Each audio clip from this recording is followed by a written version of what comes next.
I'm just waiting for y'all to come back in. Yup, just waiting for y'all to come back in. Oh man. Hello? Hey, What's up? you still busy? Yes. What's up? Okay.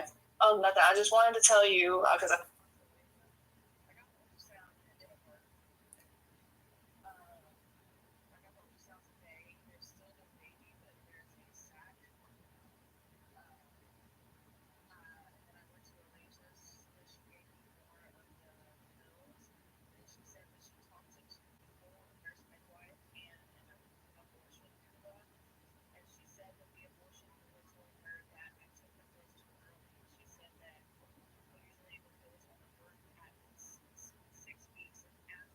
Oh my God. Oh no. Well, listen. Let me stop you because I'm like really in the middle of something right now. But let me call you back. I'll call you back in about an hour. But no, you don't need to wait that long. So I'll tell you. You have what you have, but I will tell you what else you need to do. And now is the time to do it. Okay. I'll call you back. All right, bye. Sorry about that. I had to take that. So anyway, so let me tell you. We was on. Where were we at? We was on. Oh, the official. Let me go to it. Let me see if I can go to it without it messing up my thing again. Right.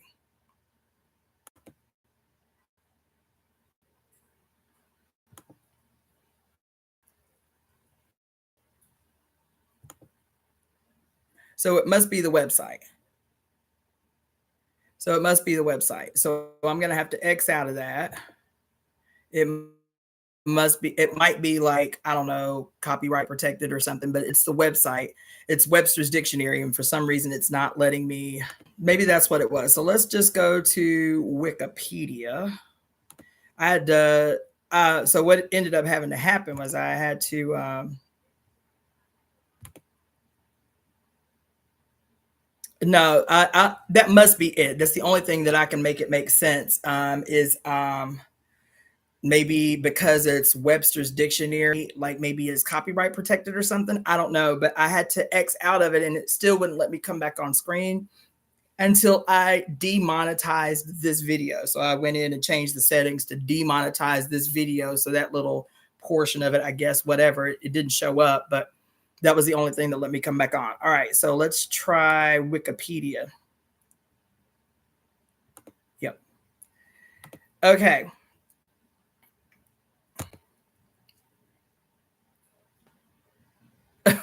Okay, there we go. Um,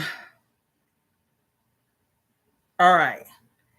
So in music, syncopation is a variety of rhythms played together. Who the hell knows, Claudia? Um, it played together to make a piece of music, making part or all of the tune or piece of music off beat. More simply, syncopation is a disturbance or interruption of the regular flow of rhythm, a placement of rhythmic stresses or accents where they wouldn't normally occur. It is the correlation of at least two sets of time intervals. Syncopation is used in many musical styles, especially dance music. According to music producer Rich Snowman, all dance music makes use of syncopation, and it's often a vital element that helps the whole track together. Syncopation can also occur when a strong harmony is simultaneous with a quote weak beat. For instance, when a seventh chord is played on a second beat of a 3/4 measure, or a dominant chord is played at the fourth beat of a 4/4 measure. The latter, hold on. The latter occurs frequently in tonal cadences, in tonal cadences for 18th and 19th century music, and is the usual conclusion of any section. And then the types of syncopation, right? So let me stop sharing. Okay. So somebody said, I've never heard that. Let me see. Let me go back to the comment. I think maybe earlier. Somebody said they'd never even heard that word until today. So if you have never taken music lessons, if you've never been a musician, then that makes sense that you would not have heard that word. The thing that stood out with me about this preacher's assessment, because what's considered the dominant beat or the regular beat is the 1 and 3, right? But this is again determined through a Western definition and a Western lens and a Western understanding based on what the rest of the world would consider an inherent weakness in Western music, right? Like we hear a song and we don't call it the weak beat or the off beat. We call it the downbeat, right? The downbeat. And the 1 and 3 is the upbeat. Okay. So even our language for understanding like how the beat goes, when to clap, when to move, when to step, whatever, is based on up and down, not quote weak and dominant. The 1 and 3 from a Western perspective, from the Webster's dictionary definition, the 1 and 3 is the dominant beat, and everything between that, the 2 and 4, is quote the weak beat, right? And so it would be for us to try to clap on the 1 and 3. We sing a song and we clap on the 2. We make a move on the 1 and 3, but we clap on the 2 and 4, right? So the 1, it would be damn near impossible for me to try to clap on the 1 and 3. Hold on, let's see. Michael Jackson is the first person I heard use the word syncopation. He often talked about how much he was fascinated by it when he spoke about his own work. So yeah, I mean, it's a cornerstone of how music is made. And back in the day, why the white world in the earlier years was so opposed to jazz as a legitimate type of music, as a legitimate form of music, was because jazz didn't just obey because most of the jazz musicians, the famous jazz composers and musicians that we can know and name, were classically trained. They were trained in Juilliard and other music schools. For example, what's his name? Thelonious Monk. You know, the professional music world hated Thelonious Monk. This man was a classically trained pianist, and then he took his classical training and in his music attempted to break every single law of classical music. That's break every rule. Every rule in classical music, he went right out into the world to break every single rule of classical music. That was his whole modus operandi. And so his music was really uncomfortable for people to listen to because it wasn't just the beats of the laws that he broke. He broke chord laws, chord progression laws, how chords are constructed, how rhythms are played. He broke all the rules he learned. Here he was classically trained. So he knew all the rules and he knew how to strategically break every single one. Yes, dominance even permeates their understanding of music. Jazz-inspired higher consciousness for listeners. Peace was just talking to someone about music last week. Frequency, airbending, loving this, right? So here, these classically trained musicians. But it's interesting because again, it wasn't just Thelonious Monk; it was everybody. Nina Simone caught hell because still permeating and dominating. Even to today, I'm telling y'all, I'm taking music classes. I'm taking North Indian music classes, but I am also taking a performance class. And all of the students in this class, except for myself, are majoring in music. So these are kids who are learning theory right now. And they're like heavily ingrained in all the aspects of music, primarily theory that is based in classical music, right? And so when we perform every week, most of the students are either singers or piano players, and they are performing what? Classical music. They're either performing, like I told y'all last week, the story about the girl who performed the song Ave Maria. I'm telling you, the goddess is just showing through everything these days. It's like mind blowing. I'm in this class. This girl sings the song Ave Maria, blah blah blah blah, right? But she prefaces by saying that the song was not originally a Catholic hymn, that the words were changed so that it would be, so that Mary or Maria, Ave Maria, Maria would be representative of Mary, the mother of God. But that was not the original meaning of the song, and that was not the song was not originally Catholic. That the song was originally pre-Catholic, pagan worshiping of this man who wrote a poem about a woman, quote, sitting by the lake, in worship. But she was worshiping, quote, the lady of the lake.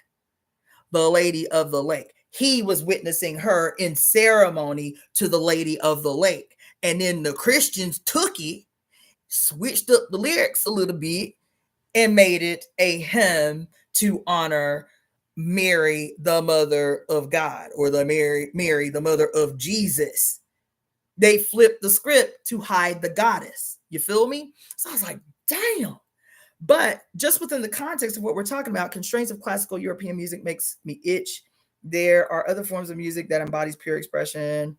That's not just what Europeans deem proper and acceptable. That's not, I get what you're saying. That's not what we're talking about right now. What we're talking about is this juxtaposition of even how music and the culture of Western music is framed as the apex of what all music should ascribe to is classical music, with this rigid understanding, like what we've just talked about in terms of syncopation, the dominant beat, the 1 and 3, and the quote weak beat of the 2 and 4, that makes it, that does multiple things. First of all, it attempts to explain and justify through dominance why white people, what we call white people clapping off beat. They clap on the 1 and 3. I can't even do it. How do you even do that? I don't even understand. I could listen to a song, sing a song. What's a song? What's a song we can sing? I don't. Oh wow, you remember Beyonce singing that song during an award show years back? Oh, Ave Maria, she did that. Oh no, I didn't know that. But anyway, I do not. It like it is unfathomable to me to clap on the 1 and the 3.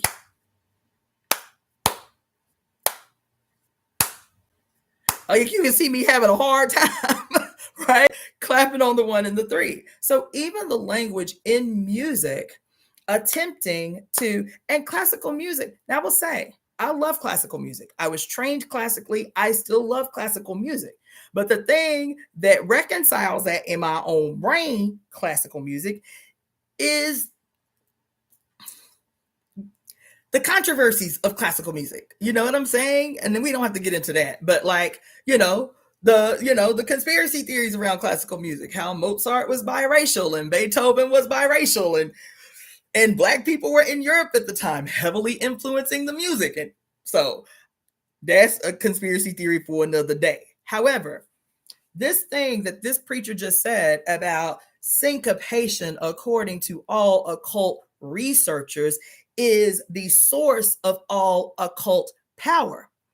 What does this mean for our topic today? I know this was a long and roundabout way to get to the point, but everything in this presentation was the point. You feel me?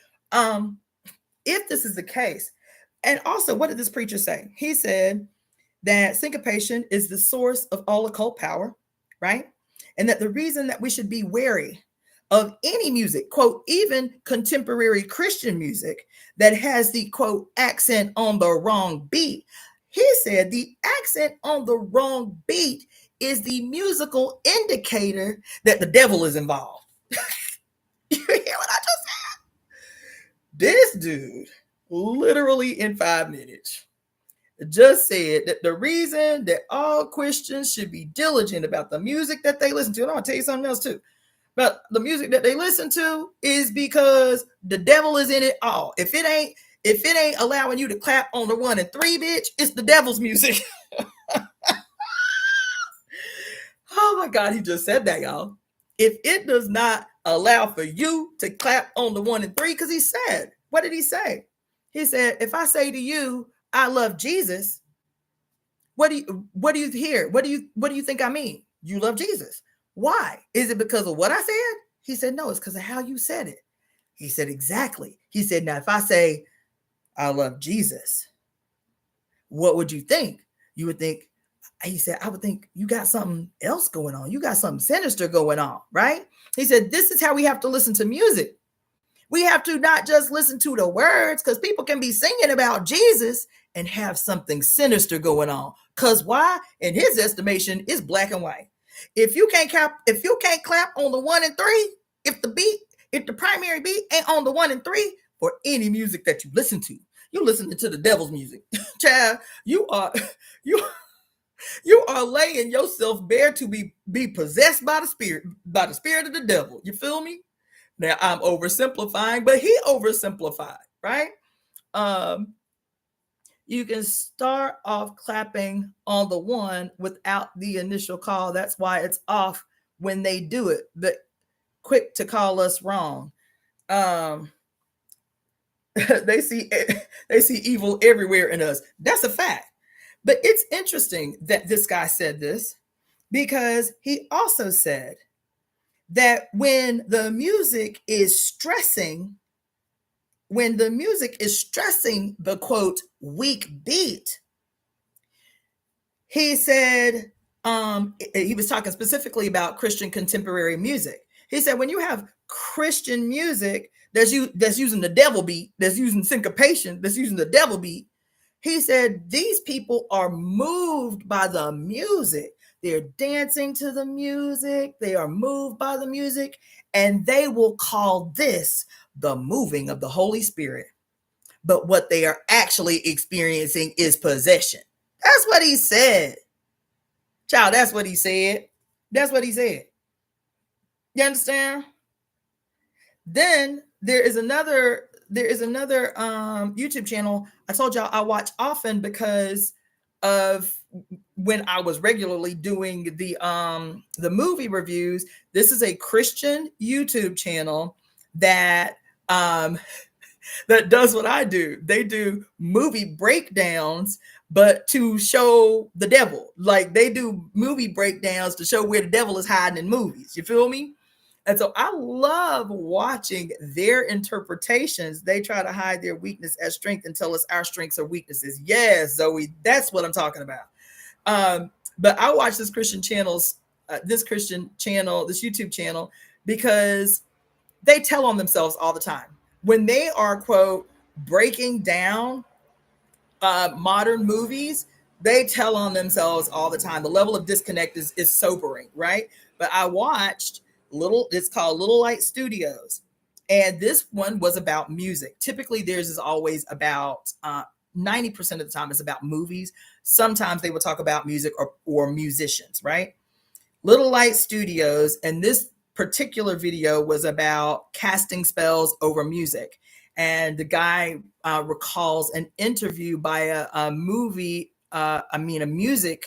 producer / executive. This was back in the day, way back in the day, like maybe in the 80s, the 70s or the 80s. I think it was the 70s, maybe the 80s. This guy's name was John Todd, and he was a producer and an exec at Capitol Records. And he went on trial. This was back in the day when, the satanic panic was big again and all of this shit. Like every little generation, new Christians will have a new thing to jump on. The devil is hiding everywhere. So it was in records at this time. And there was a trial or something, and John Todd, as a witness, was talking about how they would go to the top floor of Capitol Records, and any new masters that were about to be released, new albums, the masters of new albums that were about to release, they would put them on the floor in this pentagram and pray over them and cast spells over these masters before distributing the records, right? And so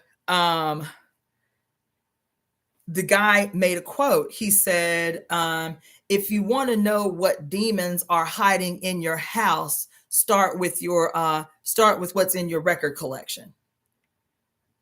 Start with what is in your record collection, right? They talked about conjuring demons over records, right? So it's, again, a different language for a phenomenon that has been happening since the advent of popular music, because it wasn't just rock and roll. The attacks and claims of demonic intentions didn't start with rock and roll. It started earlier on with at least blues in the late 1800s.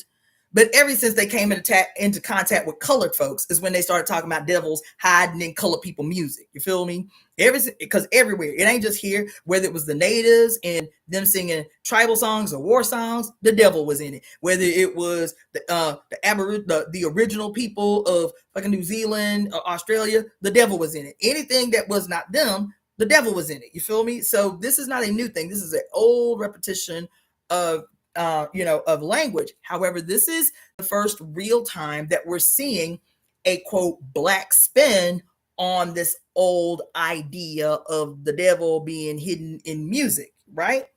But and that's the juxtaposition that I was trying to make with this whole thing now of the Illuminati takeover of hip hop, juxtaposed with the Christian, satanic panic of the devil hiding in all the music. You feel me? And this line that this guy had, the video that I showed you, is not something that I am unfamiliar with. Why Christians won't, quote, listen to secular music or even read secular books, because the devil is hiding everywhere. He's lurking everywhere, waiting to get you. You feel me? And this was a part of my upbringing, like this kind of panic about music and the devil hiding everywhere. Now, so the last little video that I want to show you. Okay, let me stop for a second and backtrack. So Christian guy is talking about syncopation being the origin of the occult strength and power of modern music, right? Even Christian contemporary music, he's saying, is of the devil, right?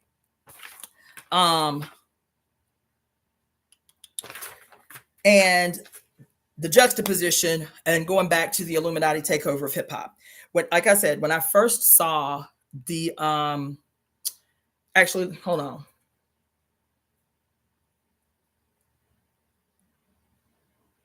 Okay, let me read something first before I go into that's in response to this, this preacher who just did this little thing he did, right? This little comment he just made. So this is from the Great Cosmic Mother on page 117. Okay.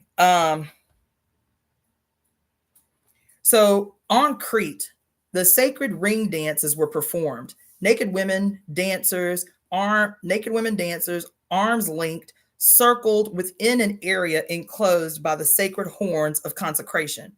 Perhaps they danced to raise the Kundalini powers, the collective free flow of their mental, biological, and spiritual energies directed at a common task or vision.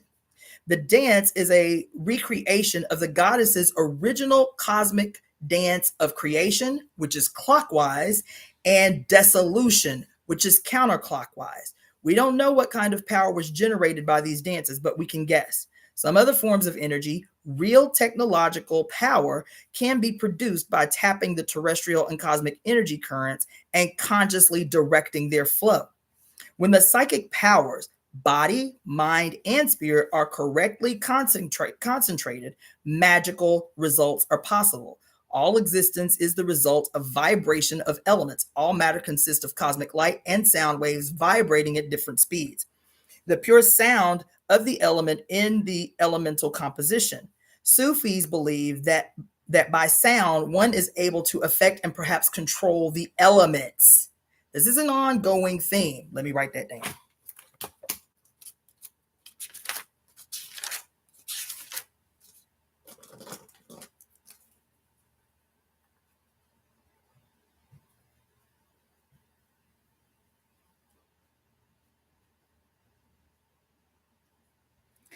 Right? Let's see. Elizabeth Good Davis suggests that ancient women shaman were able to control by group sound the elemental vibrations with very practical, holy shit.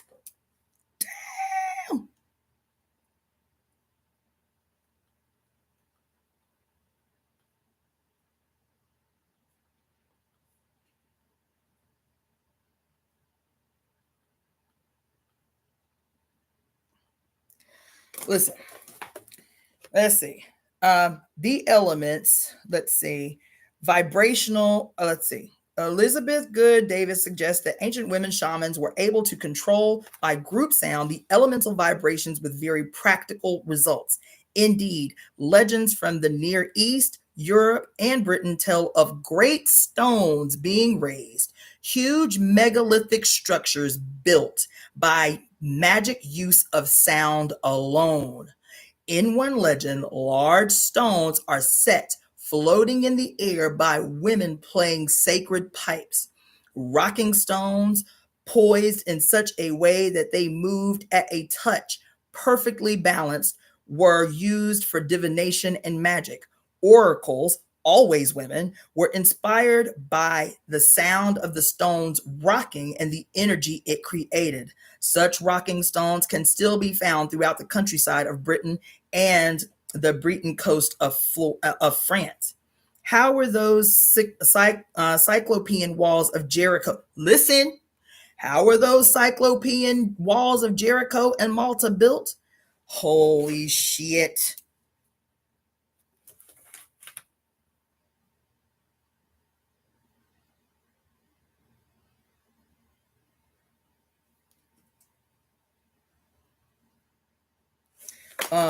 How were they built? Hold on. Let's see. Remember, the builders used no metal tools. Remember the reoccurring images of the goddess, her priestesses and dancers with upraised arms. Perhaps this was the posture of the cosmic moment when the goddess appeared, and the moment of simultaneous time, non-time, when galactic and earth forces fuse and flow together, directed by the human spirit. Women in a dance circle with upraised arms are pictured in Stone Age caves and cliff paintings throughout Europe and Africa, the first homes of humanity. Millennia later, in patriarchal legend, Moses was supported upraised arms. Moses, with supported upraised arms, helped bring victory to the Hebrews. This iconic posture of a power figure with upraised arms supported by the people goes back to the first human experiences of the goddess, and the concept is always related to the fusion of material and spiritual energies in a charged or magic body. The goddess with upraised arms and parted legs gave birth to the universe and the world. Ancient images also show her as a magic musician blowing sacred pipes or a conch shell.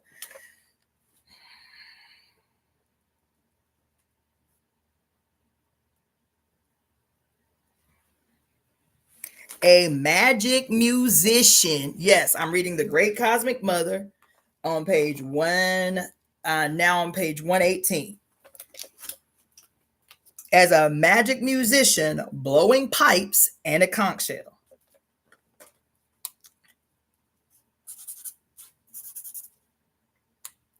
Okay. In the Tasmanian cliff paintings found by Mary Leakey, some estimated to be 29,000 years old, all the groups are dancing women, some carrying musical instruments. A tall, wonderful red ochre piper plays with dashed lines falling from the ends of her pipe. A singer's open mouth has the same lines falling from it. These lines are songs and could also be rain. A South African bushman painting shows a naked woman in the sky with magic rain making lines coming from her body, and the rain falling on a reclining woman and man standing with arms upraised. Ancient rainmaking was a woman's activity. Listen, ancient rainmaking was a woman's activity, or rain was seen to fall from a woman's body, i.e., the moon. As the possessor of the secret of life, woman's music, dancing, and utterances had magic and binding significance, helping to release the life forces not into chaos, but into harmonious activity. Women in their dances imitated the animals, especially birds and snakes, and resonated with natural energies of the earth and weather. In women's art and pottery design, also connections were made between meanders, rhythm, music and dance, rippling water, and the motion of snakes and water birds. In this way, women originated dance, music, art, and ritual as a magic linking of physical and symbolic forces. Young women of the Bavenda tribe of South Africa identify with the serpent force. Older women initiators kneel in the center as pivots, around which the young dancers spiral in rhythmic coils and undulations of the python. Collapsing and reviving, they rest like forces of nature in the seasonal round of death and rebirth. Dahomey priestesses in West Coast Africa still perform a very similar python dance as an energy raiser and communication with departed spirits. These women are invoking more than personal fertility. Their dances are ritual linkings to bind. Religion means to bind. The word religion means to bind of the individual and tribal energies with the entire musical pulse of the earth, and with the dance cycle of cosmic energies. This primordial and continuous linking or symbolic binding always took place within, through, and by means of the female body. The health, well-being, and experienced ecstasy of a people depended on the health, well-being, and experienced ecstasy of this female body, of individual women, of the mother, and of the cosmic dancing woman. What?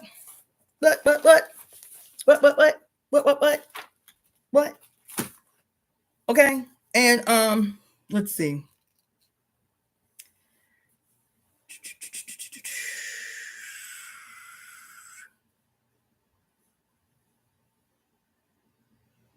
Listen, let me read one more. Let me read this because there's something deep coming. Let me read you one more paragraph, okay? The Sufi dervishes claim that their hand clapping, dancing, whirling, and singing are involuntary expressions of the divine power manifesting itself through their bodies. They say that this is a way of life handed down from remotest antiquity.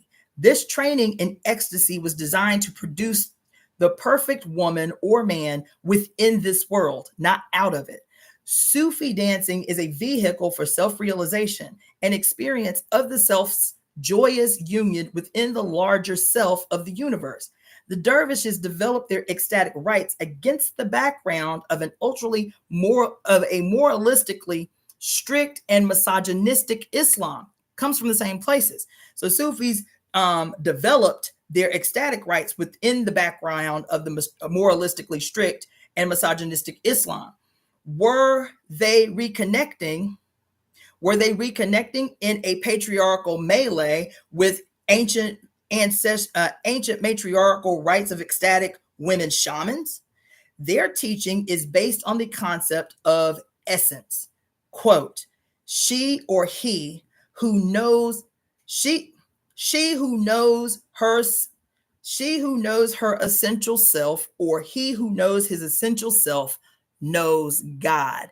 She who knows herself knows God. The dervish is called the knower, the lover, the follower, the traveler.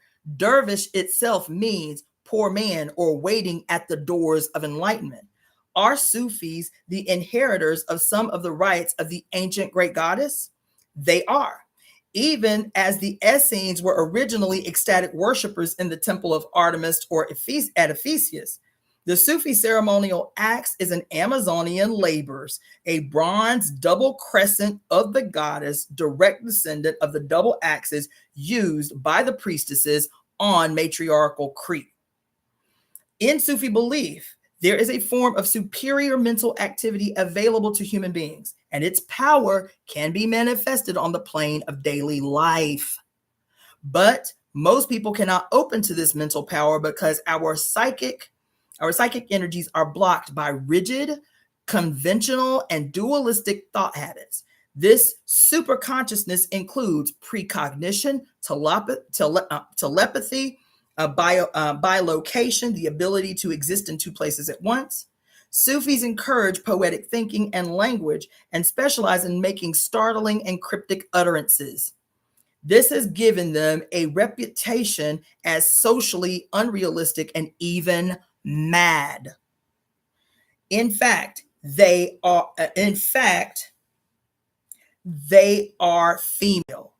They teach techniques to help free the mind from cultural preconceptions and conditioned ideas, and their methods are not linear and verbal, but multisensory, using auditory, tactile, kinetic sense impacts, as well as visual. Sufis believe that their teaching constitutes the inner reality of all religion, the core truths and techniques of all humans' spiritual psychic experience. Let's see.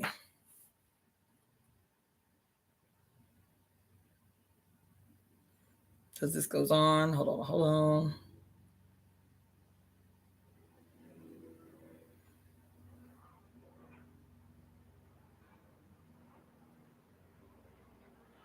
Okay, I'm gonna have to read this whole thing. Okay, so and so it seems to be. Elements of their teaching can be found in the early troubadour culture of Europe, in the witch cults and the mystic rites of the Knights Templar, in alchemic and Gnostic ideas, i.e., in all those pagan European remnants of the great goddess worship, which the Christian church worked for so many centuries to destroy.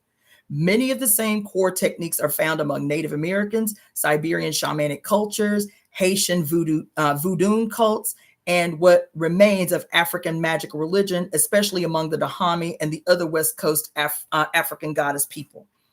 As Sufis believe in communication without physical presence, they could be spread out everywhere. Wandering musical Sufi jesters and Arakeens or harlequins in patchwork costumes, traveling on foot from city to city, teaching by song and cryptic words. Teaching by song and cryptic words. Right? Sometimes not speaking at all. No matter how much physical distance separates them, all Sufis feel themselves linked by a force that they call baraka, meaning grace, lightness, and beauty. In their ecstatic dance rites, Sufi dervishes go into swoons. They sing, sigh, weep, cry, sway from side to side, thrust knives into their flesh, burn themselves in the heat of delirious, there it is again, of delirious passion. In the Mystic Spiral, Jill Peirce describes a dervish dancing in flowing robes.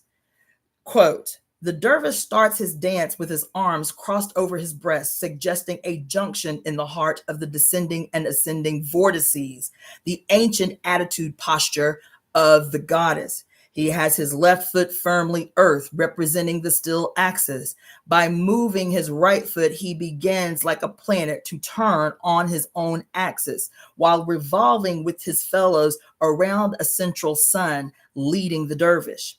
That he gradually expands, uncrosses his arms, and lowering his head over his right shoulder, he raises his right arm of and in consciousness to receive the divine emanation, and lowers his left arm to return his gift to the earth. He spins gradually faster, as if by his own revolutions he were connecting heaven and earth by actually turning the spirit through himself and down into the ground, while his axis and heart remain absolutely still and his own spirit soars to its divine source.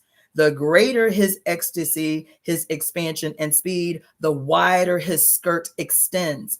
When his arms are both outstretched to heaven, it is as if he is in union with his own heart, delineated in its state of contraction, spirit into matter. By his crossed arms, has reached its fullest expression, matter into spirit. By the opposing gyres of arms and skirts, the outer expression of the bliss of the divine union in the very stillness of his heart. If at that point in this dance, with right arm pointing to the sky and left to the earth, the dervish seems very much like the magician in the tarot cards.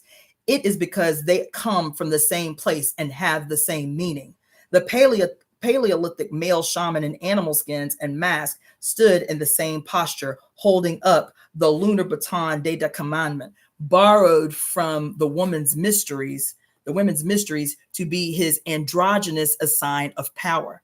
This magician's baton, misnamed by a male archaeologist, was a woman's lunar stick, the first time measuring device known to humanity, dating from the Ice Age. A male magician or shaman cannot be magic, i.e., female, without it.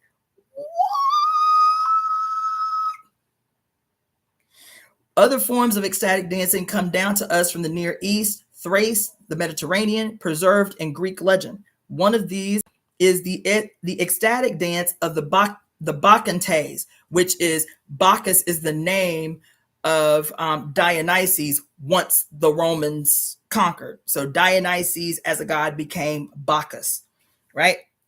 And so the Bacchantes were, the Bacchantes, which were what I told y'all earlier, the Maenads were the priestesses of Dionysus.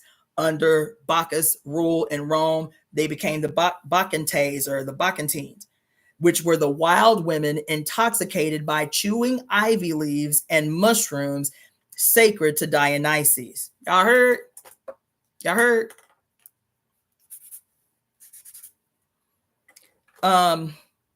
The Bacchantes or Bacchantes, or the thrice Maenads, which means mad women. The Maenads mean mad women, right? Were the daughters of the Great Mother, her white wild maids possessing the magical power to make the whole earth blossom. Rites were performed on top of mountaintops, and at the touch of these wild women's wands, the original lunar calendar stick, streams of wine and water, milk and honey broke free and flowed from the rocks. In their ivy-induced fury at the dark of the moon, they would tear any man into pieces who happened to cross their path or enter their sacred spaces. Dionysus himself, who some would call basely effeminate, was torn apart ritually and eaten as a sacrament. This story could apply to the magic mushrooms itself, which was called at the time Dionysus, right? Hold on, I wanted to go back because mad women, blah, blah, blah, blah, blah. The rites were performed on mountaintops. Oh, and it's interesting because of this story that I just told y'all the other day, and this didn't intend to be related, but it ended up happening to be related when I did the live on mushrooms and why I'm currently drinking pine needle tea for the month, right? The wands, the magic wands that the mad women held to conduct ceremony, the wands were made of alder wood. Remember I talked to y'all about that? Were made of alder wood, were draped. Thank you for the donation, voiceovers by Stephanie Marie.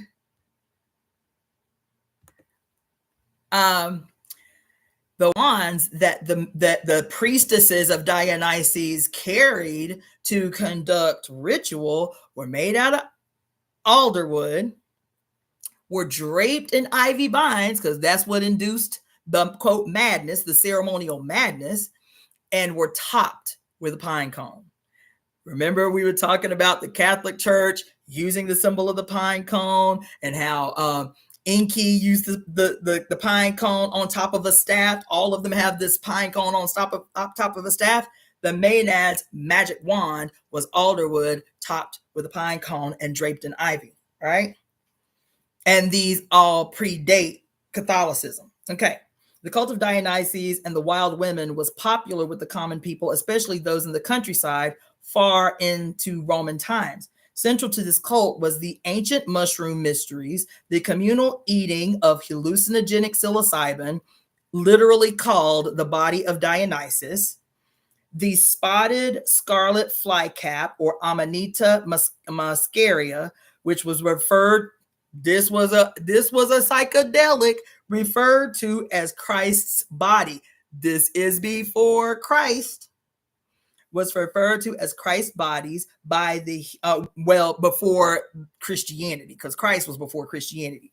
The spotted scarlet flycap, aka Amanita muscaria, was referred to as Christ's body by the Hebrew and early Christian cultists.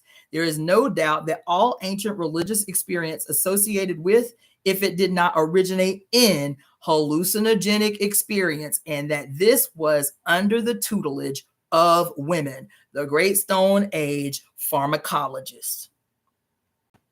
I could go on, but I will not.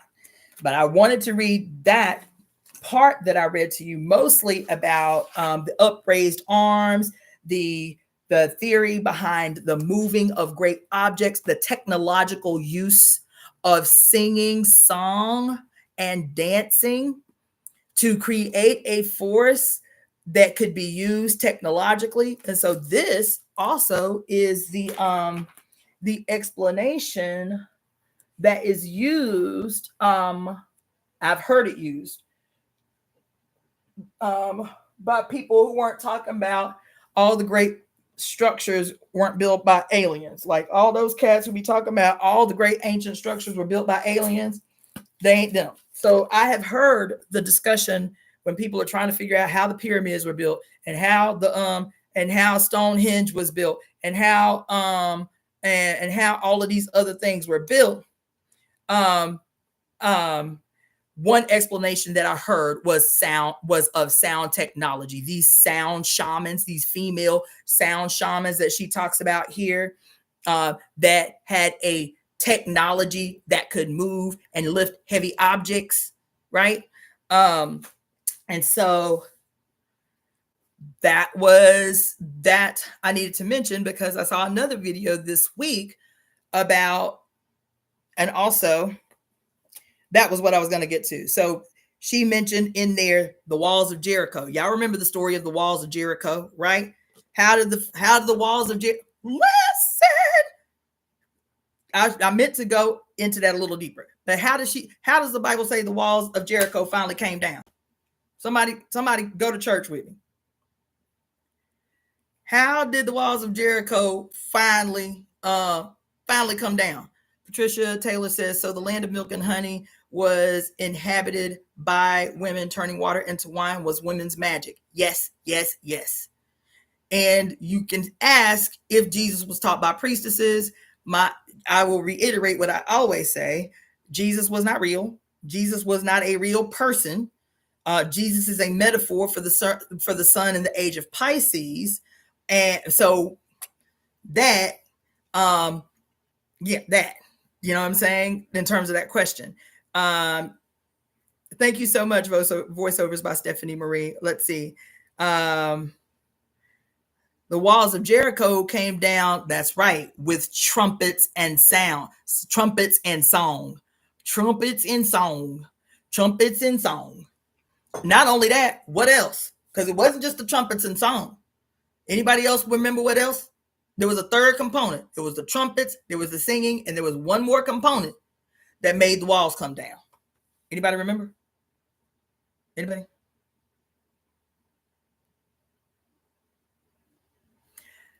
It was no. It was You can call it stomp marching, but what it was, what did she say? What did she say when I first started reading to you? Yes, yes, Chloe Dior, dancing in a circle. What was the circle? The circle was counterclockwise. They had to, I forget how many days it was, but they had to, quote, circle while singing and playing the walls, the city, so many times, and on the so many times day, the wall would fall, right?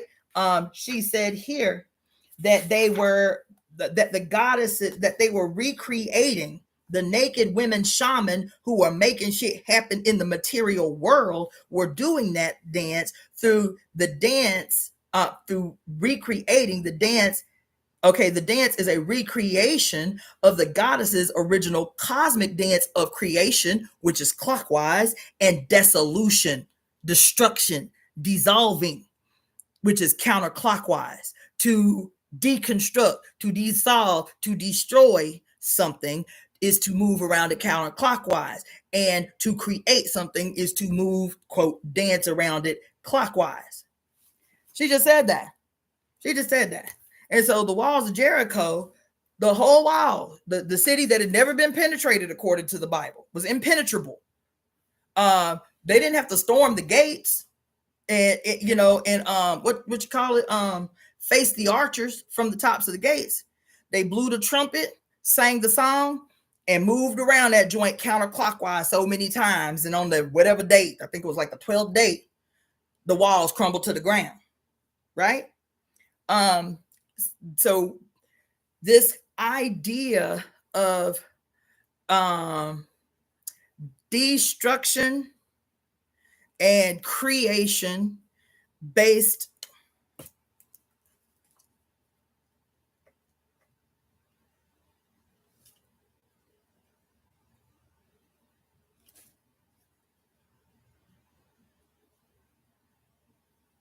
on music, right?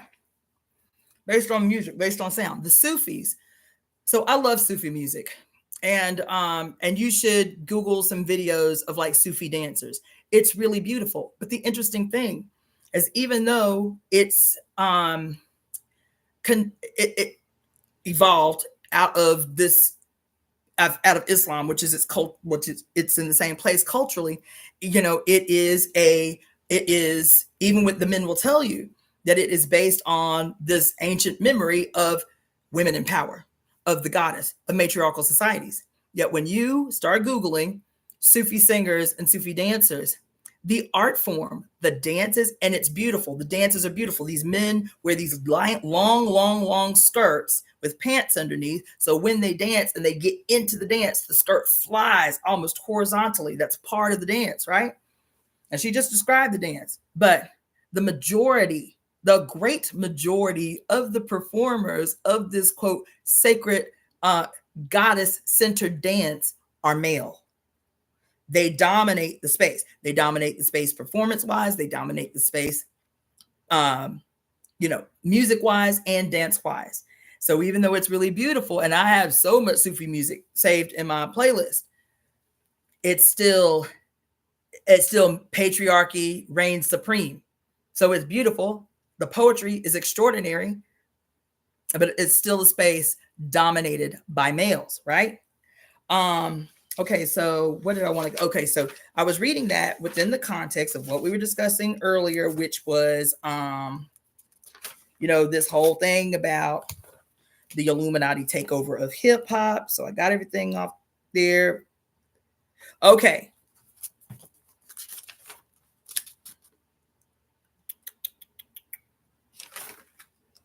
Okay. That's done.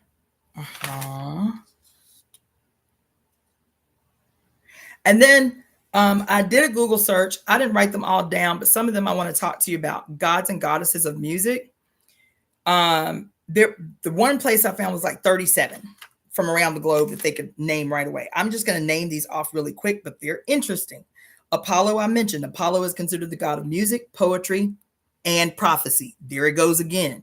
Why is Apollo significant for us? Why is the only time that I've ever mentioned Apollo in here? Is because I won't even make y'all guess. It is because Apollo was said to be the one that gave Cassandra her gift of prophecy. Remember that story? And how I just read another story recently that counters that story, because that story is really fucked up. That he had, quote, a crush on her and he gave her the gift of foresight because he was trying to woo her or whatever. And when she rejected his advances, he cursed the gift, so she would only see bad shit, and it would drive her crazy. People would call her crazy. She would only see bad shit. Nobody would believe her prophecy. So Cassandra is always synonymous with madness. Every time you read her story, every time you see her in character in film, she is always made to be crazy. There it is again, right? So there. So there, that's one thing. That's the main thing. That's the main reason I have only mentioned Apollo, is because he is the one that supposedly gave Cassandra the gift of foresight. But here he is, the owner of music and poetry. Quote, he who tamed the wild 9 muses. That's what it said. He who tamed the wild 9 muses. They came here with their own gifts. He culled and tamed their gifts, right? It also is said, and so he is always pictured with a lyre, right? A stringed instrument that looks like a little, like that, the little strings in the inside, right? It's also said that the worshipers of Apollo, especially the male worshipers of Apollo, likened music to magic, said that music is not magic. Music is math. And and then the other thing that said is music, that's another thing. Music purifies the soul. So there is another reoccurring theme among old theology of music and medicine. That is a recurring theme. Music and medicine. I mentioned it earlier when I talked about how Mnemosyne, the goddess of memory, was the only non-relative of Asclepius who had a shrine in Asclepius's temple, specifically because of how important her attributes, her gifts of memory were to these other sacred sciences. Because in the shrine of Asclepius, who is Imhotep, he is, quote, the god of medicine, the god of healing, Asclepius, right? He's pictured with the staff, with the serpent around it that eventually becomes the caduceus, Asclepius, right? And in Asclepius's temple, all the other shrines are to his children, his daughters, all of his daughters, who represent some aspect of healing. One daughter is over herbs. She's the goddess of herbs. And another is over surgery. And another is over all of these different aspects of healing. So they're all his daughters. That's it. That's the only body in the temple. The only non-relative that has a shrine in his temple is Mnemosyne, who is the mother of the 9 muses and the one who is responsible for memory, the word, mnemonic, whatever. So there's another reoccurring theme of music as medicine. So let's go over them. Music is magic, music and prophecy, music and madness, lunacy, craziness, and fits. Music as medicine. Music, or quote, sound, to control the elements, particularly weather, earthquakes, and volcanoes. Why is this currently relevant? Today, I woke up dumb scrolling on my Facebook before getting up out of bed, and a post came through my feed talking about another conspiracy theory. And I don't say conspiracy theories in a bad way at all, but talking about this hurricane that just devastated Asheville, North Carolina, and other places, and how there's this conspiracy theory that 2 months before this hurricane that devastated everything, there had been the discovery of the largest lithium deposits underneath Asheville, North Carolina, and how BlackRock just bought like $2.2 million dollars worth of shares or something to invest in mining companies that were looking to purchase land where they've discovered these large lithium deposits, and how people were protesting against it, and how so many of the people who were protesters actually died in the hurricane and all of this shit, right? And how Kamala Harris's husband is in the mining industry, and these weird connections, right? And so people were like, somebody asked in the comments, well, so like what? They just created the hurricane? And somebody was like, have you never heard a harp? Right? And I was like, have you never heard a harp? And so for those that don't know, harp has been using primarily sound, sonic waves since what, the 1930s, maybe, experimenting with sound, sonic waves to activate dormant fault lines, causing earthquakes. A lot of people theorize that's what happened in Haiti when that major earthquake happened in Haiti back in the early 2000s. Was that because the people of Haiti were saying that earthquake, that fault line had been dormant. There hadn't been an earthquake in Haiti since the 1700s. There had not been an earthquake in Haiti since the 1700s. And then this devastating earthquake that only devastates Haiti. My sister was having a baby in the Dominican Republic that day. They didn't even feel a shake on the same island. She didn't even know there was an earthquake in Haiti until my mom called her from stateside because she was in labor in the Dominican Republic. And she was like, are you okay? Are you okay? She's like, what's the matter? She's like, girl, there was an earthquake in Haiti. My sister was living in Haiti at the time. And the doctor told her, he theorized that it was the pre-earthquake vibration that triggered her to go into labor early. It was like the umbilical fluid. The baby was alerted before my sister was alerted. So that night, the night before the earthquake, my sister was 2 weeks early. She was like, something's really wrong. I'm in labor. I'm having labor pains. And her husband was like, do you want to drive to the Dominican Republic, or do you want me to pack up all the kids and we go together? She's like, pack up everybody. Let's just go. And we'll go ahead and admit myself into the hospital early. That night before the earthquake, they all packed up and went to the emergency room to do for her to have a C-section.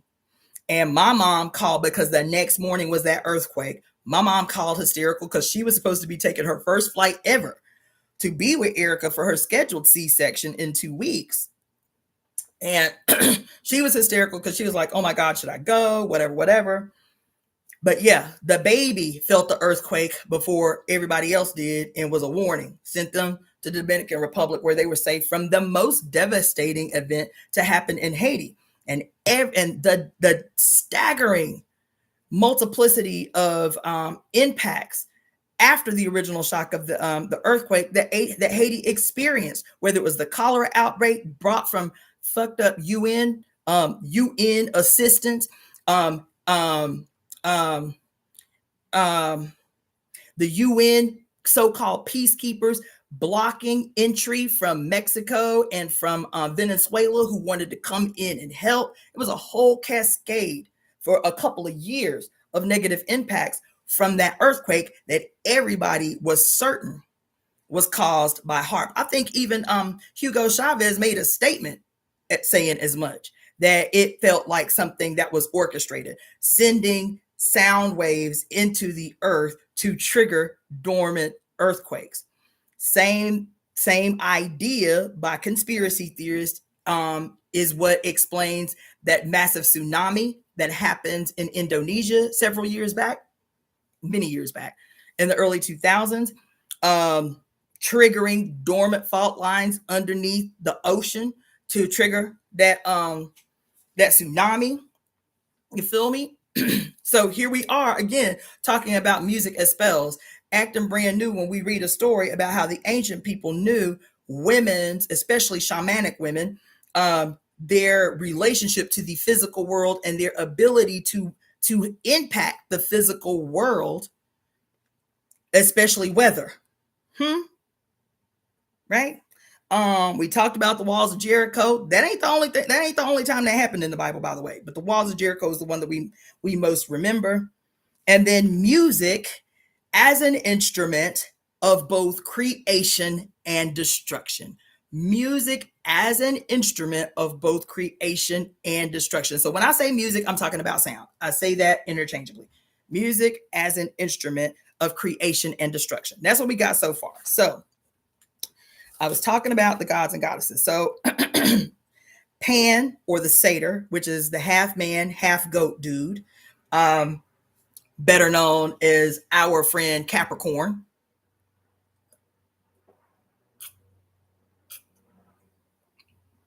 Okay. He is always pictured playing the pipes. He's always pictured playing the pipes. He is the god of nature, sex, music, and fertility. Okay. I wrote in parentheses next to Pan because he shows up a lot in popular culture. And I wondered, I just put this in quote, like in parentheses and a question mark. So maybe that's something I'll dig into later. But I wondered, you guys remember the story of the Pied Piper? Let's see. Let me look at some of these comments y'all got because they coming as fast as I talk. Hold on. Faithful Central did this to gain access to the forum. The Jericho marching was once a day for 6 days. On the seventh day, there that seventh is again on the seventh day, 7 times. Sounds like how she gives birth to the 6. Yes, right. Faithful. Let's see. Faithful Central Bible Church in Los Angeles bought the Los Angeles Sports Arena, the forum where Lakers played. The parishioners surrounded the building, dancing and singing. What? What's this story? What's this story? Faithful Central Bible Church in LA. Girl, I don't know this story. This is crazy though. Let's see.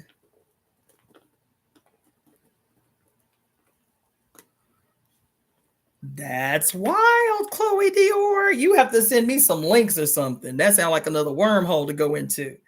Let's see. It's all connected. My goodness. I honestly think that HAARP is associated with CERN. I would not doubt that. I was on a relief mission. Mostly Germans and Scandinavians were there doing relief work. Voiceovers, and fracking. Oh, yeah, and fracking. Thank you, Cassandra, for this. I really feel I'm in community with you. Oh, thank you, Java. Let's see. Apparently only rented. Okay. All right. So the question, do any of you remember the story of the Pied Piper? It's so interesting that so many people do not know the story. But, it's an old, one of those, little fairy tales we used to read as kids. But the story is about this guy who played the pipe. And there was this town that was overcome by rats. Like they couldn't kill the rats fast enough. The town was like overrun by rats to the point that it was uncontrollable. And so this guy came into town one day and said, I have this skill. I can hypnotize the rats with my pipe. And I can help get rid of, he said, I can help you get rid of your rat problem. I've been going town to town. I can help you get rid of your rat problem. He was like, just pay me some money. Give me my money. I'll take it after I do the deed. I will get rid of your rats. And in return, you going to give me X amount of money, right? They was like, all right, cool. You crazy, but we desperate right now, whatever. So he goes into the town the next day. And he starts playing his pipe. and he starts dancing, whatever. And all of a sudden, all the rats in the town stopped cold in their tracks. They heard the music, and then they started marching. The rats started marching. And then he starts dancing out of town. And the rats are in formation, in a line, behind him, in a single file line. And they follow him all the way out of town. And he marches the rats all the way to a cliff. And the rats commit suicide on demand. He literally marches them to their death. Okay? When he comes back to the town to collect, the leaders of the town were like, that's all it took to get rid of the rats? He was like, yeah, that's what I do. They was like, well, that just seemed too easy and we're not going to pay you. Like, they was like, we ain't going to pay you. We're not going to pay. He's like, look, I'm going to give you an opportunity to make good on your contract. I'm going to give you 24 hours to get right, to pay me my dividends for services rendered, or the punishment is going to be serious. The consequences are going to be dire. And they was like, we ain't paying. And so the 24 hours came and went. And the next morning, the Pied Piper showed up again. He's like, y'all got my coins? They was like, no, we ain't paying. He said, okay. And so everybody went back to doing what they was doing. And all of a sudden, every child in the village stopped cold in their tracks, stood at attention. He starts playing and dancing. And they start following him in a single file line. And the parents are running after them, trying to shake them, and they're breaking free. And he marched all them kids out of town. And the story was that he marched them into a cave and took them to a secret place where the Pied Piper and the children were never seen again, right? That's why I wrote this next to Pan. But the interesting thing about the story is, in popular culture, it's referenced a lot in a lot of movies, in a lot of pop culture. As a matter of fact, there is a song by Led Zeppelin that made the story like regain popularity. What is the name of the song? Stairway to Heaven. It's Stairway to Heaven. The song Stairway to Heaven has attributes of the story about the Pied Piper in it. And then Christians back when Led Zeppelin made the song, Christians likened the story of Pied Piper as the impact of, quote, secular and popular music on kids, literally playing them to their destruction. So back in the 70s and 80s, it was very common for Christians to use the story of the Pied Piper as kind of emblematic of the impact of music on children's minds, to lead them astray or to lead them to their destruction or whatever. And then when Led Zeppelin released the song Stairway to Heaven, it kind of reinvigorated that paranoia of music's influence, quote, on young moldable minds. But also the satyr, the Pan, the Pied Piper also reminded me when we went back to the story of Orpheus, and it said that his oh, that's right, you're right, I forgot about that. Golden Amethyst 999 said R. Kelly called himself the Pied Piper of R&B. He sure did, right? But it also reminded me of the it's also in a movie. There's a movie called The Storm of the Century. It's based on a Stephen King book. It's a Stephen King movie called The Storm of the Century. And the theme is almost the same, because this stranger comes into town. Everybody's busy and it's a small town where everybody knows each other and everybody's so nice and polite and everything. But he comes into town and he makes everybody uncomfortable. Right. And the reason why, they don't know why, but he makes everybody uncomfortable because he has come to show this small town that looks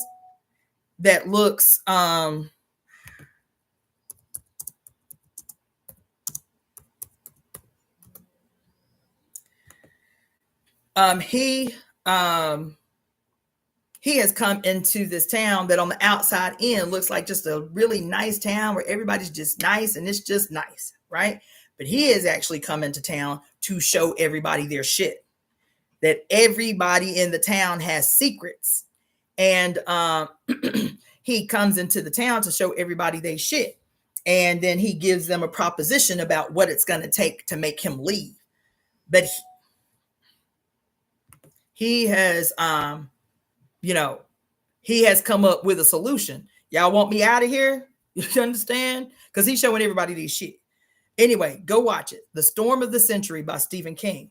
That theme, the Pied Piper, is heavily implied in this movie too. Okay. But it reminded me of the story that I just told you several hours ago about Orpheus and talking about his musical abilities was to be able to charm all living things, even stones, with his music. Right? Okay. Next is Hathor, the Egyptian goddess that's often seen as a cow. They also have her as a cow, like with children suckling from her or whatever. She is the mother of Horus, the eye of Ra, and she is the goddess. Listen, this is another thing. She is the goddess of music, dance, joy, love, sexuality, and maternal care. Okay. She is the goddess of music, and Thoth is the one.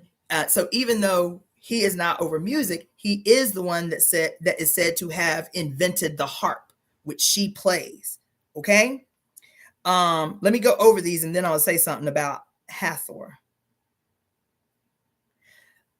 Yeah, let me go over. Let's see. So there was. Yes.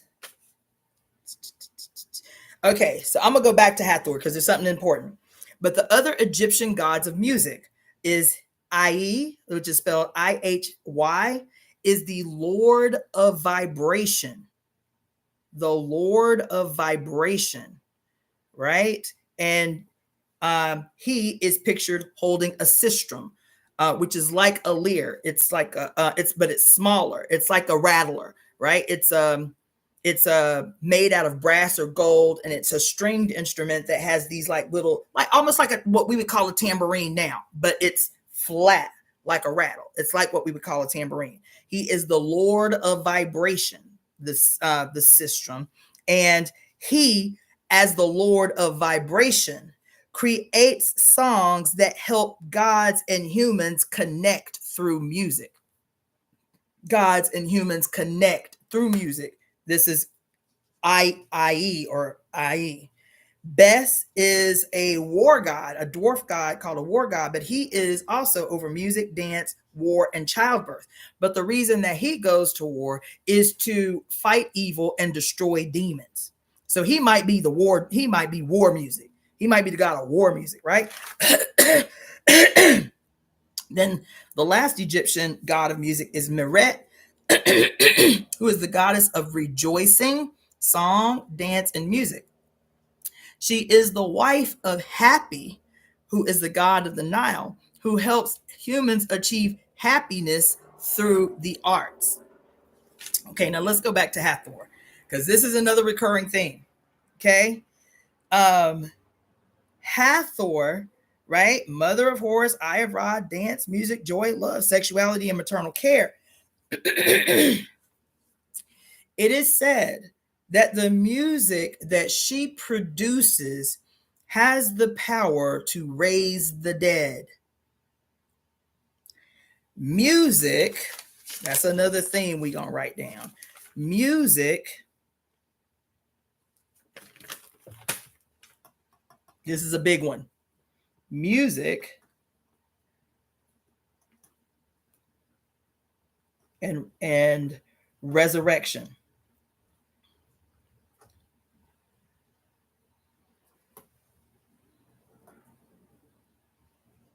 This is an ongoing theme. Hold on. Okay, because it says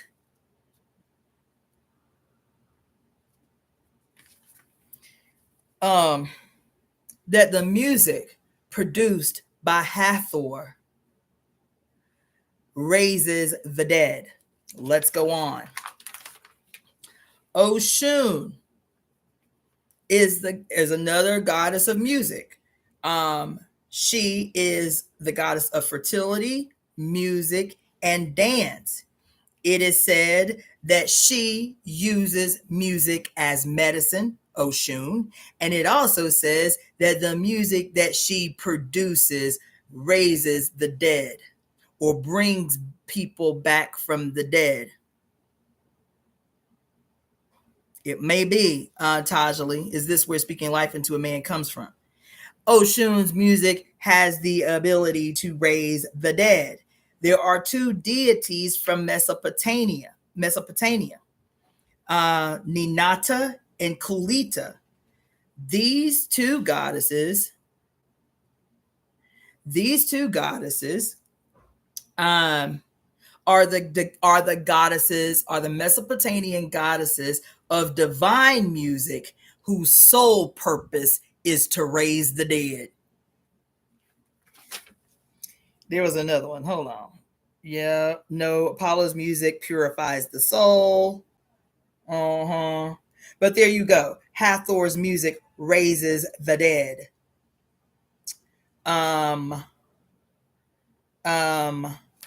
Oshun's music raises the dead.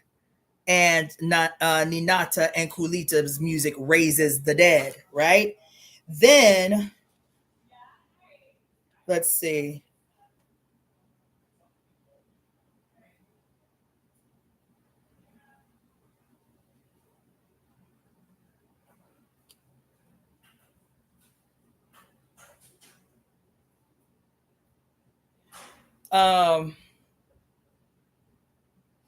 Yes. So there was one more thing that was mentioned when the thing about Orpheus came up. He talked about physician seers, physicians who were also seers or oracles, prophets, physicians who were prophets. Sound familiar? Physicians who were prophets, and how this too was a regular occurring thing, right? Healers who were also seers. Okay, so and so there is a word that was mentioned called incubation. Incubation. So when we think about incubation, we think about like like the finishing process, going into a place to finish, to complete, right? They put babies who are born prematurely into an incubator so they can finish developing, so their lungs can finish developing, right?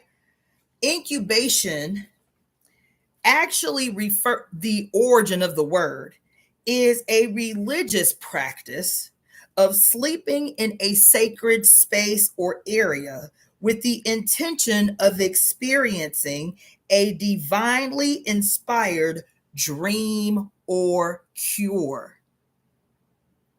It's actually mentioned in First Kings chapter 3. A religious practice, incubation but isn't that what's happening with the baby that's in the incubator? The baby is in an incubator to what? To be cured of being born prematurely. So the lungs, because what the reason the baby has to be in an incubator is so that they can get aerosol steroids to help the lungs to finish developing so the lungs can survive outside the mother. That's what it's for. So the baby is going into the incubator to be cured. Incubation is a religious practice of sleeping in a sacred place with the intention of experiencing divinely inspired dreams or cure, typically with a physician prophet or physician seer. All right. Okay.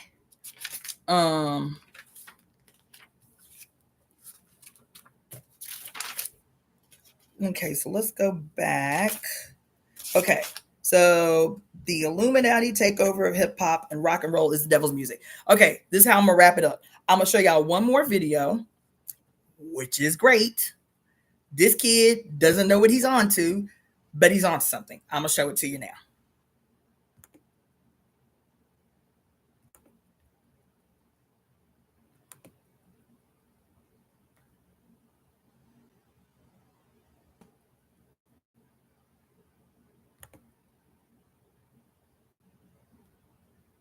Here's a question. Using only the power of music, can I get Jeff Bezos, the richest man on the planet, to end world hunger? I mean, I don't know, maybe? Probably not.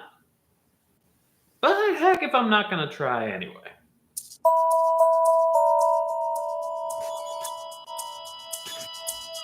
How to cast musical magic. Curious musician. So before I attempt to create a piece of music that by itself will convince Jeff Bezos to end world hunger for good, I should probably establish something first. How exactly can art change the world, if at all? I mean, global warming isn't going to pump the brakes just because I wrote a song about how stressed out it makes me, as that would be. But I think what a song or a painting can do is reach into our imaginations and change the way that we think about our world, about ourselves, and about other people, which by extension surely affects our values, our choices, and our relationships. Acclaimed writer Alan Moore says that this special power of art is literally where the idea of magic comes from. He says, if you can manipulate your own consciousness, and perhaps that of others, which is surely something that all artists are trying to do, then you will have effected an act of magic. So with that in mind, how can we take a simple sentence like Jeff Bezos should end world hunger and transform that into a work of art with the power to radically transform reality? Easy, right? Fortunately, there's another artist that we can look to, a British painter in the early 1900s who, like Moore, took this idea of art as magic very seriously. Austin Osman Spare. Spare believed that the subconscious mind was a source of tremendous power and magic, and that in order to manifest wishes and intentions in the real world, you had to find a way to express those wishes subconsciously. Anybody can say, for instance, that Jeff Bezos should end world hunger because he totally could, but just me saying that doesn't have the power to reinvent the world in any way. So what does that power look like?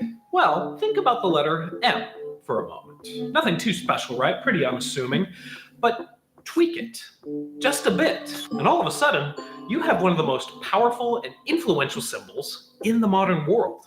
Spare invented his own method of creating images with this kind of power, taking a sentence and condensing all the letters into a unified symbol called a sigil. A sigil would act like a lightning rod, drawing power from the subconscious imagination to manifest the creator's wish in real life. The same way that a fast food chain uses a magic yellow M to make us all go out and buy passable burgers and substandard ice cream. So all of this got me thinking, in order to get Jeff Bezos to end world hunger, can I adapt Austin Spare's method to create a musical sigil? Step 1. Choose a sentence, like, Jeff Bezos has decided he will end world hunger today. Cross out any repeated letters and see what you're left with. Step 2. Make up a table converting the letters of the alphabet to the 12 tones of the chromatic scale. Then write out the resulting pitch series on a staff. Step 3. The fun part. Take the pitch series you've written and get creative with it. I decided to write the sigil for a trumpet quintet, 1 solo voice and 4 accompaniment voices. I wanted it to sound sardonic and maybe even a bit nasty, so I made all the trumpets muted, tossed in a dash of bitonality for some extra crunchy dissonance, and then shamelessly ripped off some of Rachmaninoff's symphonic dances. Then, because the sigil is such a short little piece, I swapped and repeated a few of the pitches near the end of the series to drive towards a satisfying final cadence. So, what's it sound like?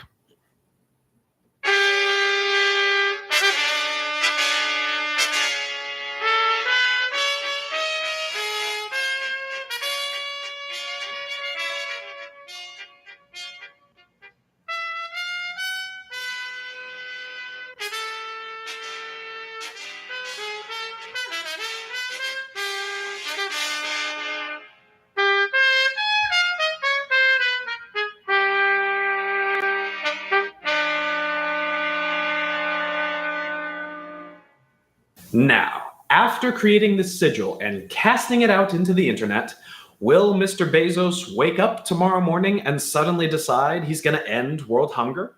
Well, I don't know. I hope so. But even if he never sees this video, maybe it'll mean something to somebody else. And then maybe they will go out and create their own work of art that totally transforms another person's worldview. There can be so much power in a small, self-contained work of art. And while you can use that power to speak for the common good, there are also those who will twist it to take advantage of people. So if artists want to change the world for the better, maybe what we should be doing is creating new symbols and new anthems for people to get behind, making songs, poems, paintings, books, and gestures and dream worlds that wake people up and inspire them to work towards the good of all humankind. And who knows what'll happen next? I mean, it would be a real shame, wouldn't it, if all of a sudden all the musicians on the internet started creating their own musical sigils, compelling the richest man in the world to stop abusing his workers, redistribute his wealth, and, end poverty. That would be awful, wouldn't it?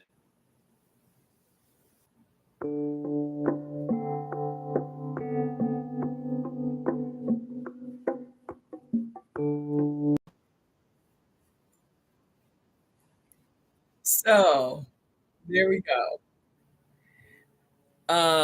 So that little short video, there was a lot up in there. And he covered in those 6 minutes a lot of what we've been talking about, not only in this live today, but throughout our time together over the last 4 years, about creating the new world in real time, how the Age of Aquarius guarantees that it's going to be artists that take the lead in this project, but it is going to be seers and prophets and people in touch with the goddess that give them the inspiration, that give them the music to create the vision. We have the vision, they execute the vision through their art, right? And that this is how the world will be created. This is how the world will be constructed. So that was a really powerful little piece. I don't think Mr. Curious Musician really understands how deep what he just did is. It sounded like an old movie that is amazing to think about. What's even more amazing to think about is somebody mentioned in the comments of that video that the music, the sigil he produced sounded like the scores for old music. Somebody said just what you said. It sounds like an old movie. Somebody specifically in the comments said this sounds so much like movie scores, music from old movies. And to me, I automatically thought like, yes, the music in movies sets the tone. They do something totally like not as obvious as the actual pictures does. The music, the score, the way the score changes will tell you if something bad or sinister is about to happen, or if something awesome and radical is about to happen, or is this, the introduction to a love scene or whatever. And so I thought that was really fascinating that he likened this little musical piece that he made to the production of a sigil. That is radical. Is that happening in the music industry? It's not a far stretch. And I think the reason that I brought up the whole idea of rock and roll is the devil's music, or the Illuminati takeover of hip hop, I would say that in general, those assessments are not necessarily incorrect.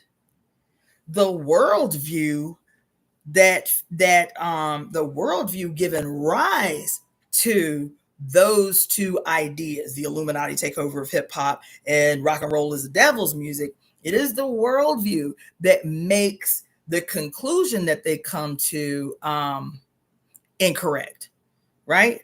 Because again, we're talking about the foundations of this worldview, quote, the Illuminati takeover of hip hop, and quote, rock and roll is the devil's music. The preacher that I showed you earlier more clearly helps us to bridge that gap. He says, what? That syncopation is the devil's music.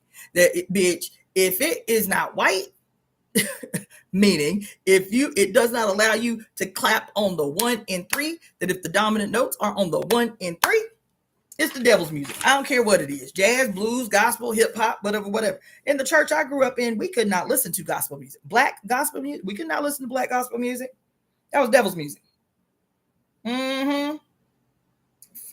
Okay. Yeah, we could not listen to black gospel music. That was not real Christian music. And I never understood that, right? Watching this white preacher give his analysis about what constitutes real, quote, Christian music and devil's music, because he even talked about Christian contemporary music being devil's music or serving the devil. And what was his assessment? It was simple. Bitch, if you can't clap on the 1 and 3, it ain't for us. It ain't for us. It, quote, disengages the prefrontal cortex that helps you to reason, that governs your will and your sense of morality. So what you feeling in your body that you call the Holy Spirit is the devil. You understand? And so when we talk about, especially the Illuminati takeover of hip hop, all you got to do is type in a search engine in YouTube, devil rappers or satanic rappers or devil music is rap music or whatever, all of that shit, right? And I'm like, well, why are all the devil worshipers black all of a sudden? You understand? Why is the industry just, overrun with images in rap culture that are supposedly emblematic of some pact with the devil or them being in league with the Illuminati or some other bullshit like that, right? And I told you my original discomfort back in the day, back in 2008 with the presentation. And then it hit me that the presentation being made by Professor Griff about the Illuminati takeover of hip hop is because Professor Griff is a practicing Muslim. He is a devout practicing Muslim. The worldview, the movements around, quote, rock and roll is the devil's movement was spearheaded by Christians, particularly evangelical Christians. You see? So one thing I'm always talking on here about is the unholy trinity: Islam, Judaism, and Christianity / Catholicism, right? I'm always talking about that. I'm always talking about how these dudes show up in every space. So when I started looking at this new version, this reinvigoration of the discussion around the Illuminati takeover of hip hop, yes, at first it was the symbols. I was like, okay, well, the reason that Professor Griff can come to this conclusion about the Illuminati takeover of hip hop and these being the symbols that are indicative of a person who's made a pact with the Illuminati is like the all-seeing eye, the OK symbol, which is supposed to be emblematic of the 666, right? The duality of black and white, whether it's a checkerboard or whether it's duality of black and white on the screen or checkerboard floors in a video, or like Janelle Monáe came under fire for a long time because she only wore black and white for the first 2 or 3 albums of her career, right? It shows up everywhere, the duality of black and white, and this is emblematic of Freemasonry, right? What else? The pyramid with the all-seeing eye. So you see, rappers doing this number or Jay-Z and Beyonce doing this number. Okay, that's evidence. That's a sign. That's a symbol of the Illuminati. Okay, cool. What else? On and on and on and on and on. And I'm telling you, in the early years before I started doing any real nosedives like I do now, I was immediately kind of almost offended because I'm like, what the fuck is this? Where all of the symbols and the signs and the evidence that these black people are in league with these, quote, wicked forces is black. It's shit that would appeal to our subconscious, to the ancestral memory in our DNA. You feel me? And it is because, again, of the worldview of these people coming to these conclusions. He is a devout practicing Muslim. Most of these people are no, the 666 is not demonic. The 66, that's a long story, but the 666 is not demonic. The 666 is the mother. It's the evidence of the mother. It's our makeup. It's it's human beings are made of what the carbon, the oxygen, and the hydrogen, 6 parts of each, the 666. And this is what makes up the human. But the 666 reduces to the number 9, which is emblematic of the mother. Long story, right? So anyway, but even when you talk about the devil, if you want to get that deep, Zoe Noel, even when you talk about the devil, Christians are now being forthcoming about what they mean when they say the devil, right? Because I told y'all, I saw a song on a Christian YouTube channel, and the song was called "The Devil is a Woman." That's what it's called. That's a Christian song. The devil is a woman. So what do they say? What do they say? Saying the thing out loud, the shit that they've been quiet about all this time. Now they saying the thing out loud. They saying the thing out loud. So anyway, that was one thing. A train of thought. But even when you're talking about, quote, the Illuminati, like you said, this caste system created European males is inherently opposed to African womanhood. Absolutely, yes. And so that's what we are witnessing. Now, I still live in Hollywood, and I still see the evidence of, like, I don't even know what to call it anymore. Because, you know, the Christians and the Muslims and everybody else would call it, quote, black magic or dark arts or whatever. But, you know, we trying to change the language, right? We're trying to change the language. So it can't even say sinister, because sinister means female. It means the left hand or the left side, which is governed by what? The mother, right? So we can't even say sinister. We have to come up with new language to describe things that are inherently opposed to the goddess. Let me say it like that, because I have been wondering about this. Why all of a sudden we're seeing this increased imagery, particularly in hip hop. Now, I told y'all this just a few days ago when talking about political shit.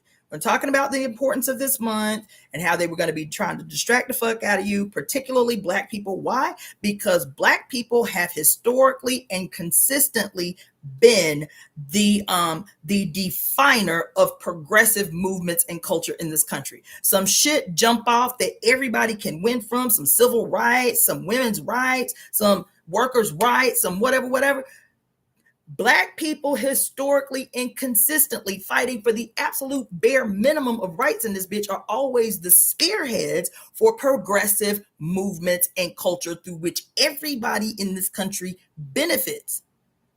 Everybody benefits from progressive motion of black people. So I'm sitting here telling y'all, be careful about what you're spinning your wheels on. Be careful about what you're giving your energy to, because everything is a distraction, primarily targeting black people in America.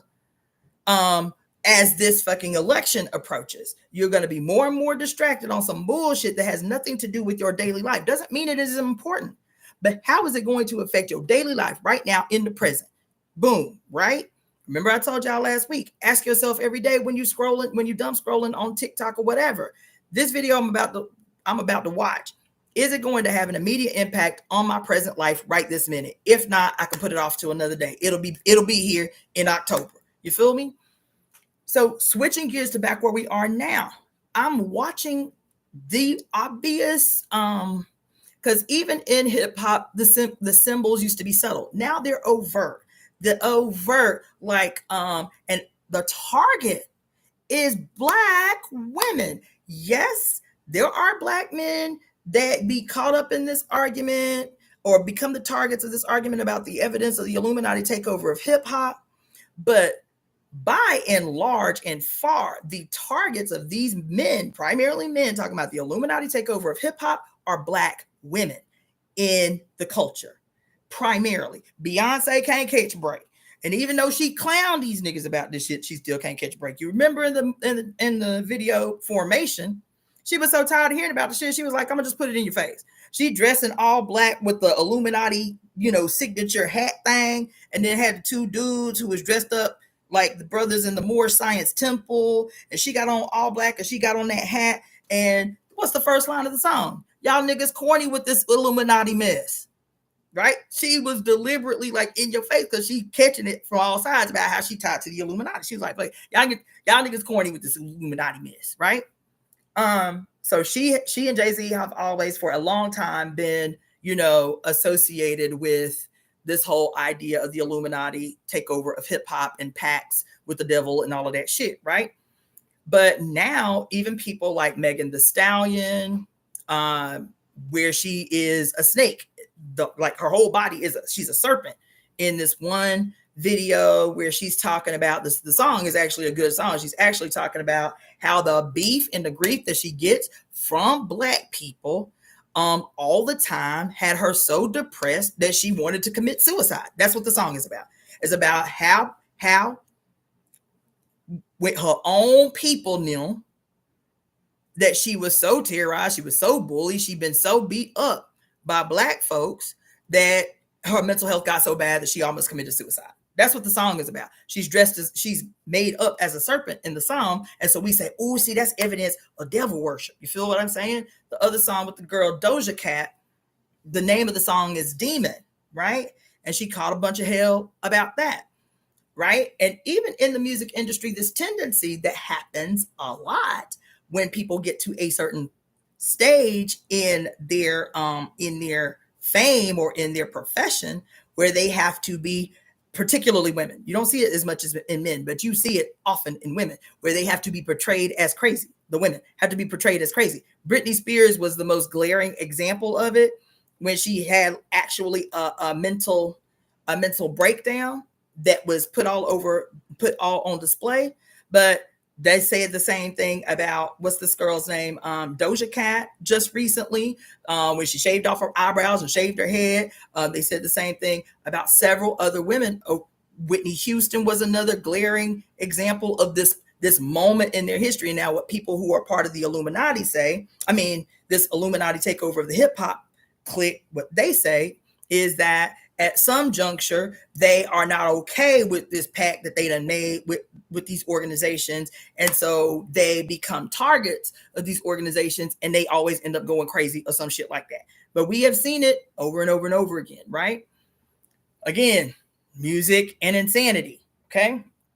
Well, for me, seeing these images increasingly, because these days, everybody's been accused of being in league with the Illuminati or black magic or the dark arts or whatever in Hollywood. Taylor Smith, what's her name?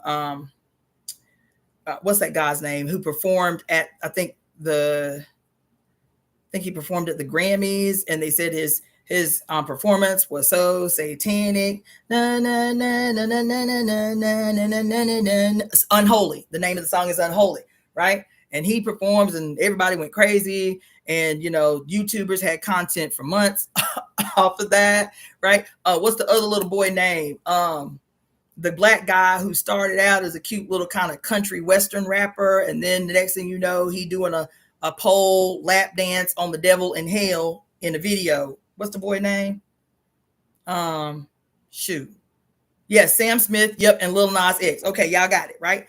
Okay. So these overt images that just, a decade or so ago were very subtle, right? These overt images of the devil and the this and the that. Now, I told y'all I had a theory about that long ago, about how because it is Orthodox Jews that run Hollywood. They own and control everything in the city. That is not a conspiracy theory. That's not an anti-Semitic statement. That is a statement of fact. There are whole miles of city blocks owned, not by just regular everyday Jews who just live their life, Hasidic Orthodox Jews. I live in one of these neighborhoods that for about, I don't know, maybe 3 square miles, every building, every business, everything, every house is controlled by Hasidic Orthodox Jews. Like literally, you'll get up in the morning, drive your kids to school, and you'll see hundreds and hundreds and hundreds of Hasidic Jewish males walking their sick kids to school with the little curly cues and the little flat hat or the yarmulkes or whatever. They own everything. The music and the movie industry is all, it's not WASP. It's not white Anglo-Saxon Protestants that own and control the industry out here, right? As a matter of fact, what did they say? I just saw this guy recently talking about the industries that are owned by Orthodox Jews, right? What you call it? OnlyFans. OnlyFans is owned by an Orthodox Jew. Pornhub is owned by an Orthodox Jew. Xvideos is owned by an Orthodox Jew. Not regular everyday Jews who do not practice Judaism. Orthodox, hardcore, practicing Jews own OnlyFans, Pornhub, and fucking Xvideos, right? They own the movie studios out here and the music studios out here. So I'm like, damn, in a city where the Jewish presence is pervasive, right? What would be the purpose? I even asked it about the movie Matrix. Matrix is a retelling of the story of the Trinity, of Christ, of God the Father, God the Son, and God the Holy Spirit. The Matrix is a retelling of the story of Christ. Why would that be when two Jewish men at the time turned women are Jewish? The Wachowskis are Jewish. Why would they be so heavily invested in the retelling of a story of Christ and redemption and the saving of Zion? These are not their concepts, right? The whole movie is centered around the Trinity. Okay. So I'm trying to figure this out. Like, why, if we live in a city that is dominated by its Jewish presence, why wouldn't there be Judaistic themes made popularized in pop culture out here? Why is it Christian themes that are so pervasive in the movies and in the music? When I say Christian themes, I'm talking about even this devil worship shit. These are Christian themes. These are Christian themes, right? And then I thought about it. These institutions, all of them, first of all, I won't even get that deep into the historic relationship and the influence of the CIA, particularly in the movie industry, but also in the music industry. So what y'all might be calling the Illuminati, baby, is the CIA. That's the first thing I want to tell you. But the imagery that's always centered around Christian dualism, God versus the devil, Jesus versus the devil, that's showing up in all of these movies, Little Light Studios that I was telling you about, their YouTube channel, y'all should watch their shit because it's really revealing. I tell you, Christians tell on themselves all the time.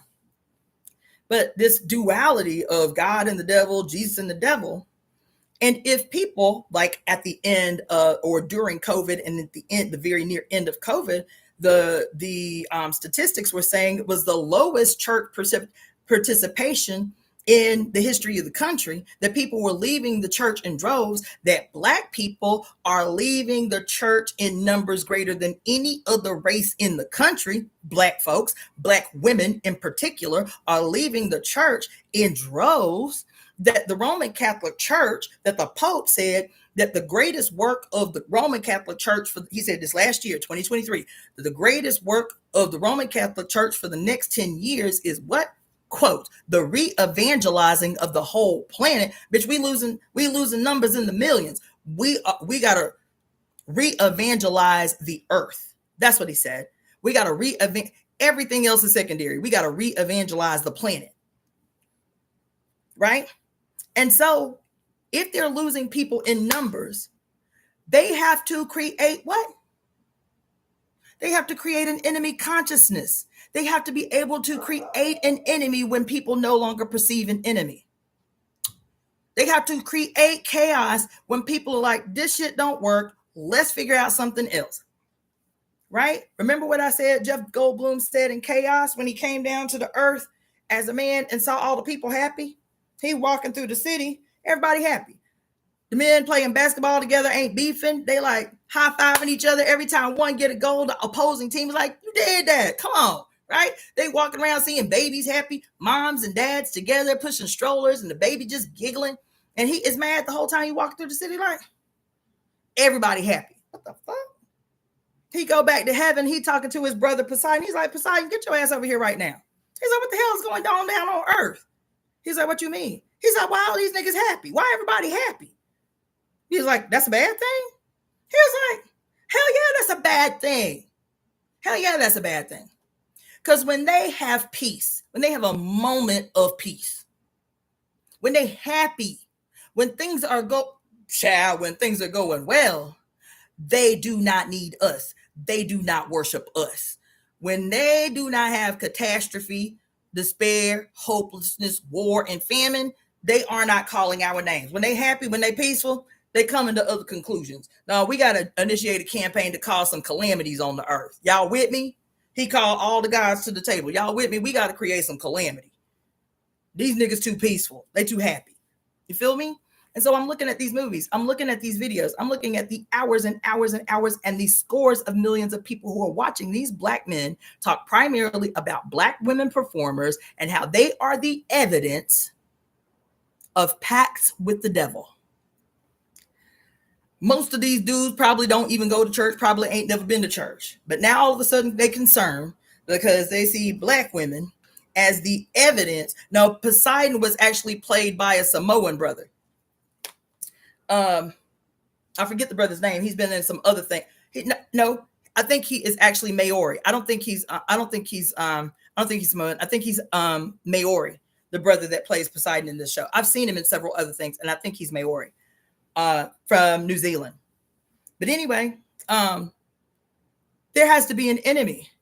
And in this period, in this age, who is the enemy to everyone? She looked like me. She looked like me. If she Black and female, she the enemy. She the enemy. She's the evidence of Satan. She's the evidence of the devil. And here, these people participating in these videos. So they get people to make the videos for them, and the people who produce the videos, they just the performance. People who produce the videos or produce the stage shows is like, yeah, let's throw some snakes in there. Like the song WAP, right? Let's throw some snakes in there, you feel me? Let's throw the black and white checkerboard floor up in there, you feel me? Let's throw the keyhole imagery in there. That's big, because that's big in all occult. The keyhole and the key is huge in the occult, right? And so let's throw this look nice. Why don't you dance with a big python? You feel me? Or wear a demon outfit or whatever. I just came here to eat. I got a family to feed. I got to get paid. Whatever. Right? It's still these same people that I'm talking about that are producing the videos, that are producing the stage shows, that are, providing the imagery for these young Black people who are performers. And I believe it is to generate, again, the necessary enemy consciousness that is a distraction. And that enemy consciousness benefits everybody. It benefits the state, it benefits Judaism, and it benefits Christianity. But it's based on Christianity because this is still the largest spiritual ideology that exists in the United States is Christianity. So it would make sense that these symbols and the images and the imagery that they would use are to create an enemy consciousness that grabs hold of the imaginations of people who are acculturated as Christians. Even if they're not practicing Christians, we still all, quote, know what the images mean when we see the serpent or we see all of these images. And so that's what it's for. The Jews who run Hollywood don't make a contest to have it be, traditional Judaistic symbology from the Torah. Why it can't be that? They're like, look, we'll use what works. We all in this shit together. I'm talking about the state. I'm talking about Catholicism and Christianity. I'm talking about Islam. I'm talking about Judaism. We all in this shit together. So do what you got to do to get the results that you need. And I'm reading this book on astrology and Jewish thought. In Jewish thought, they believe they were consecrated unto the Holy One, and they are the head of all nations. You understand? So again, it is when we see these symbols, know what you are looking at. Whether it's from a Christian perspective or a Hebrew perspective, these Hebrew Israelites, all of these weird interpretations of the same patriarchal triad. That's all they are. The Moorish Science Temple, the Nation of Islam, what do they call it? Sunni Islam. They all guilty. I'm sitting here watching this shit the other day about how the leader of Iran, I think, was denouncing the recent U.S. attack on Hezbollah, and the recent attack on Hezbollah, and so he's talking about, this is a genocide, this is immoral, these attacks on human beings and their ability to live and thrive, and he's doing his whole speech, and then he's making the statement about genocide and people's ability and right to live and all of this stuff. And then the film or the camera pans out, and there are all of these Arab men, like 12 or so Arab men, dressed in their full, like, white Arab, desertine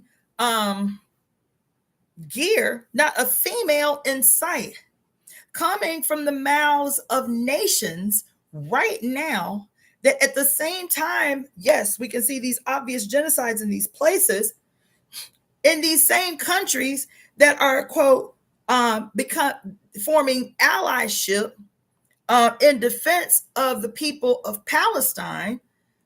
They have just within the last 3 months initiated ordinances and laws that make it a crime. This just happened.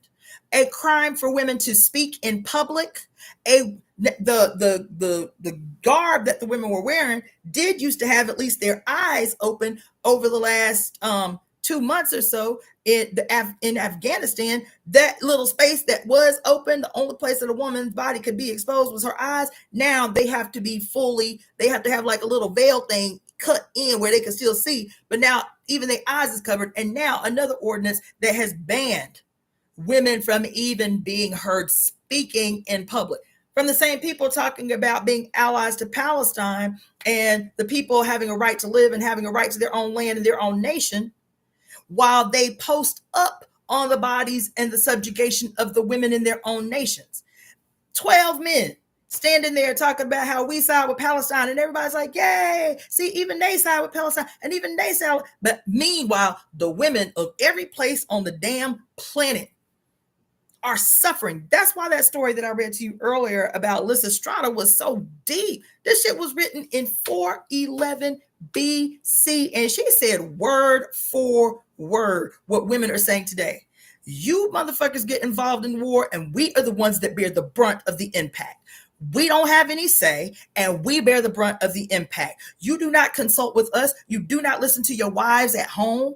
You go out here and you run amok all over the goddamn place, and then we are the ones that are the primary sufferers of what you are engaged in the madness that your ass is engaged in. That's what she said.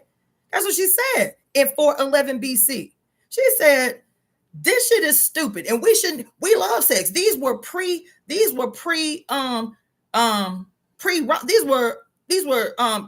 people. These weren't post-Roman invading places.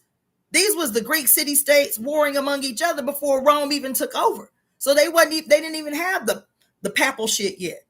They're like, we like sex. We like orgiastic rituals. That's what she said. We like sex. We like orgiastic rituals. These are not the links that we want to have to go to get you motherfuckers to act right. That's what she said. That's what she said. And that's why she had some resistance from the other women. She was like, damn, all we got, like, the men gonna do what the men gonna do. All we got is to be able to feel good in our body. We got to give up sex. We got to give up sex. This is our last resort, is that we got to give up the one thing that makes us feel good in this patriarchal bullshit that these niggas involved in. She was like, yeah, it's the only language that they understand. It's the only language that they understand. And so they was like, look, even the old women was like, we ain't had sex in the age because y'all just throw us away once we get a certain age, but we got y'all. We got y'all back. We gonna stage. Listen, we gonna hold the treasury hostage. That's what the old lady said. The old women said, we gonna hold the treasury hostage until y'all come to the peace tables for some peace talks.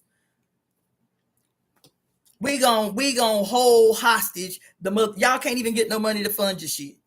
We gonna hold the city. We gonna hold Acropolis. And the old men tried to come, trying to burn the shit down. And the old women want them. The old women want them because why? Water always beats fire. That's what it said. That's what it said. The mother always subdues the son. Water beats fire. That's what they said. They said, look, we got y'all. It was hard. It was laborious because we old, but we did that. Now y'all go make the shit happen. You feel me? And so here we're talking about, even there's still this discussion about people's right, to practice religion how they see fit without questioning what the religious impact of these religious institutions are having on even why there is a war in the Middle East in the first place. The war in the Middle East is not about Islam and goddamn Judaism. It's not. But this can continue to be the justification for outright genocide because we're the chosen people and you are the infidels. And our scripture says that we have a right to this land for about 2,000 years and everybody on earth can low-key get on board with that. And so the Arabs that are saying we side with Palestine is still based in this bullshit about Islam. It is. It is. These are Arabs. These are Muslim Arabs, and we Muslim Arabs. Therefore, we stand with Palestine. That's a vicious basis to stage your allyship, because meanwhile, these men that are making this declaration that everybody is applauding about how these countries in the Middle East that are siding, that are making this allied pact to stand with Palestine, blah, blah, blah, blah, blah, are standing on the necks of their own women. Millions and millions and millions and millions of women with no voice now. They can't even talk in public, with no rights, can't drive cars, can't get an education in some countries past the 5th grade. Meanwhile, we in the West is bigging this bullshit up. Yes, for allies to Palestine, but also equally condemn the outrageous conditions that women in the Middle East are forced to live under right now to goddamn day. Same. At the same time, we stand with Palestine and we stand with women in the Middle East. We stand with the women of Palestine. We stand with the children of Palestine. We stand with the children and the women of these Middle Eastern countries that have denied women the very right to speak out their mouth in public spaces, child, to even talk to one another in public spaces. Yes, we stand in solidarity with the women of India, where there are numbers of upwards of 900 women a day in India being the victims of sexual assault and death. A day. 900 a day. 900 women a day in India. Come on, man. And I'm going to tell y'all something. There is a narrative that exists even among people who, feel like they rock with me and everything. And I'm always talking about the Black woman and Black women being the center and Black-skinned women being the center and this, that, and the other. But I'm still talking about a cyclical from the center, we all in this shit together type of thing. Recognizing how Blackness and femaleness in proximity to whiteness and masculinity has been forced to be a dichotomy that is antagonistic. It does not mean, I want you to hear me, what I say about Black women, honoring the Black woman, honoring Black-skinned women everywhere on earth, does not and will never have me betray other oppressed women and their aspirations anywhere on earth. It is not a contradiction for me to say that I stand with us, that I believe that it is the darkest and the most melanated and the most feminine people on earth that are going to restore this planet to its rightful place. I still stand squarely in allyship and solidarity with oppressed women everywhere on the goddamn planet. You want to have me out here a goddamn political opportunist, a spiritual opportunist. It's me at everybody's expense. That's the bullshit I came out of coming out in Black power circles. I'm not doing that shit. You won't have me do that shit. Yes, at times I will call on spaces to involve just us. because our particular lived experience in this country is peculiar to us. Fine. It still does not mean in opposition to, it still does not mean against or outside of some allegiance with other women of color. Victory to the women of goddamn the Middle East. Freedom, autonomy, sovereignty to the women of India.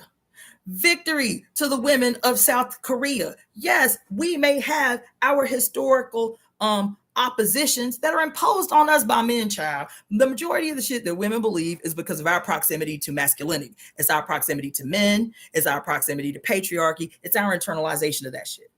It is. 99.9% of the antagonisms among and between and amongst women of different colors and cultures is imposed on us because of our proximity to patriarchy. Multiple things can be true at the same time. Multiple things can be true at the same time. And I find it distressing, still distressing. And I've said that as soon as this thing jumped off last year, that nobody would be talking about. But once Palestine is free, which is what I hope. Once Palestine is free, what will the conditions of women and children be? As an Arab nation, as a Muslim Arab nation, let me correct that. As a Muslim Arab nation, what will the conditions of primarily women, but women and children be in a free and liberated Palestine? Will freedom and liberation be equally disseminated among the citizens of Palestine? Or will freedom and liberation be afforded to the males of Palestine and divvied out based on relationships, proximity, and deserving of the women in Palestine? Will children be entitled to sovereignty, safe from spankings and shit like that? Corporal punishment under the rules of Islam? Will they be safe from that? Will they be sovereign, entitled to safety? What would happen in so-called Israel if some agreement was made between Israel and Palestine, and they say these are the conditions that we can all agree on, that we can live peacefully and respectfully and sovereignly together in this space, right? Say it in the ideal world that happened. They all come to the table and say, this is what peace, sovereignty, equity, and all of that shit, equity included. This is what it looked like, and everything seems like the most perfect solution to this long-standing aggression between Israel and Palestine. And ain't nothing but men at the table making the deal.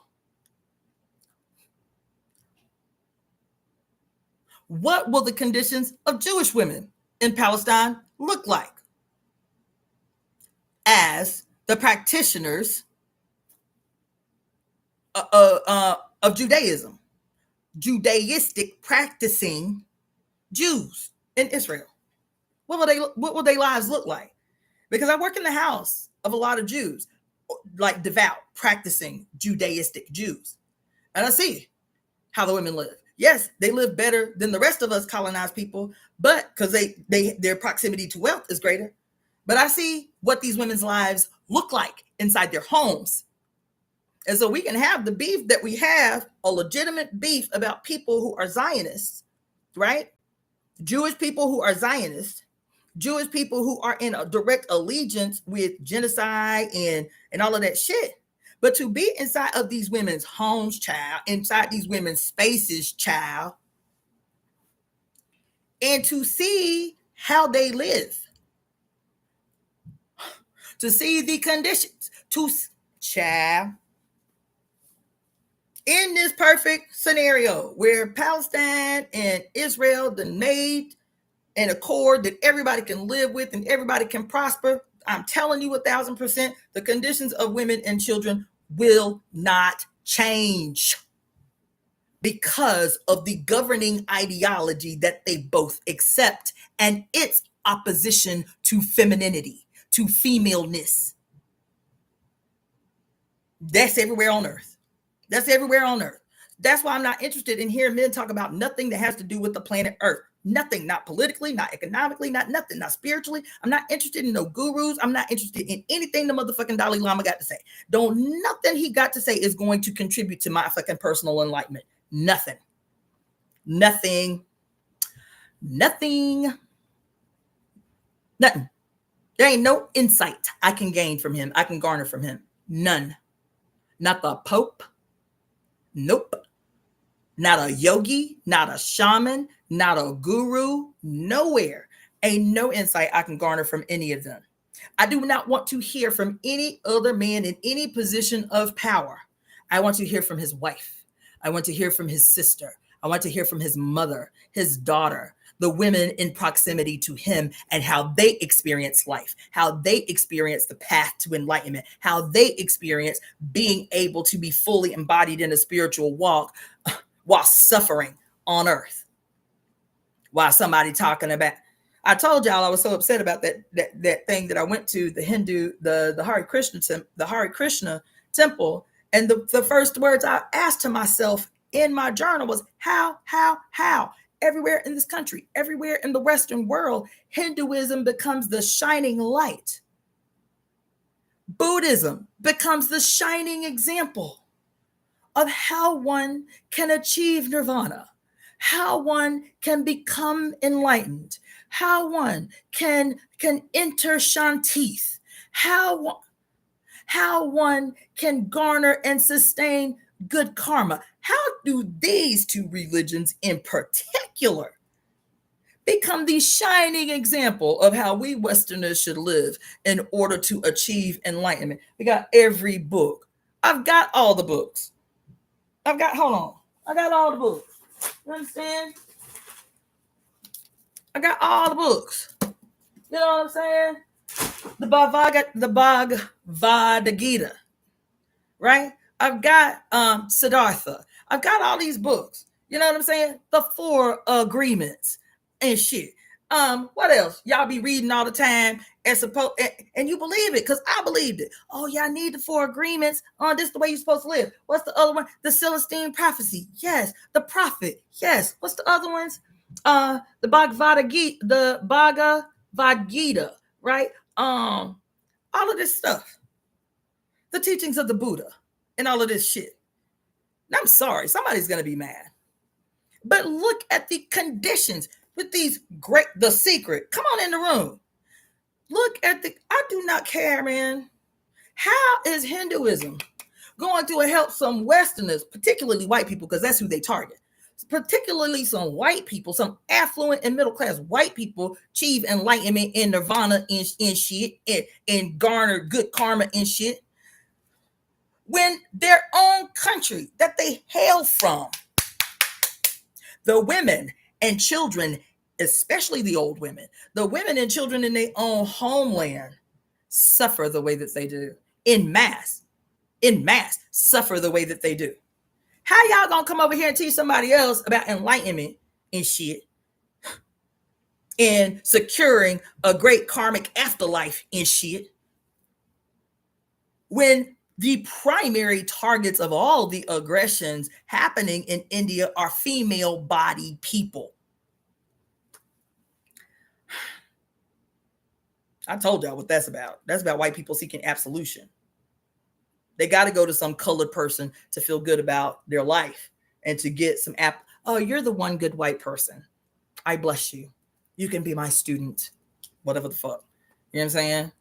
I followed the Dalai Lama. I went and stayed with the Dalai Lama in Tibet for a year.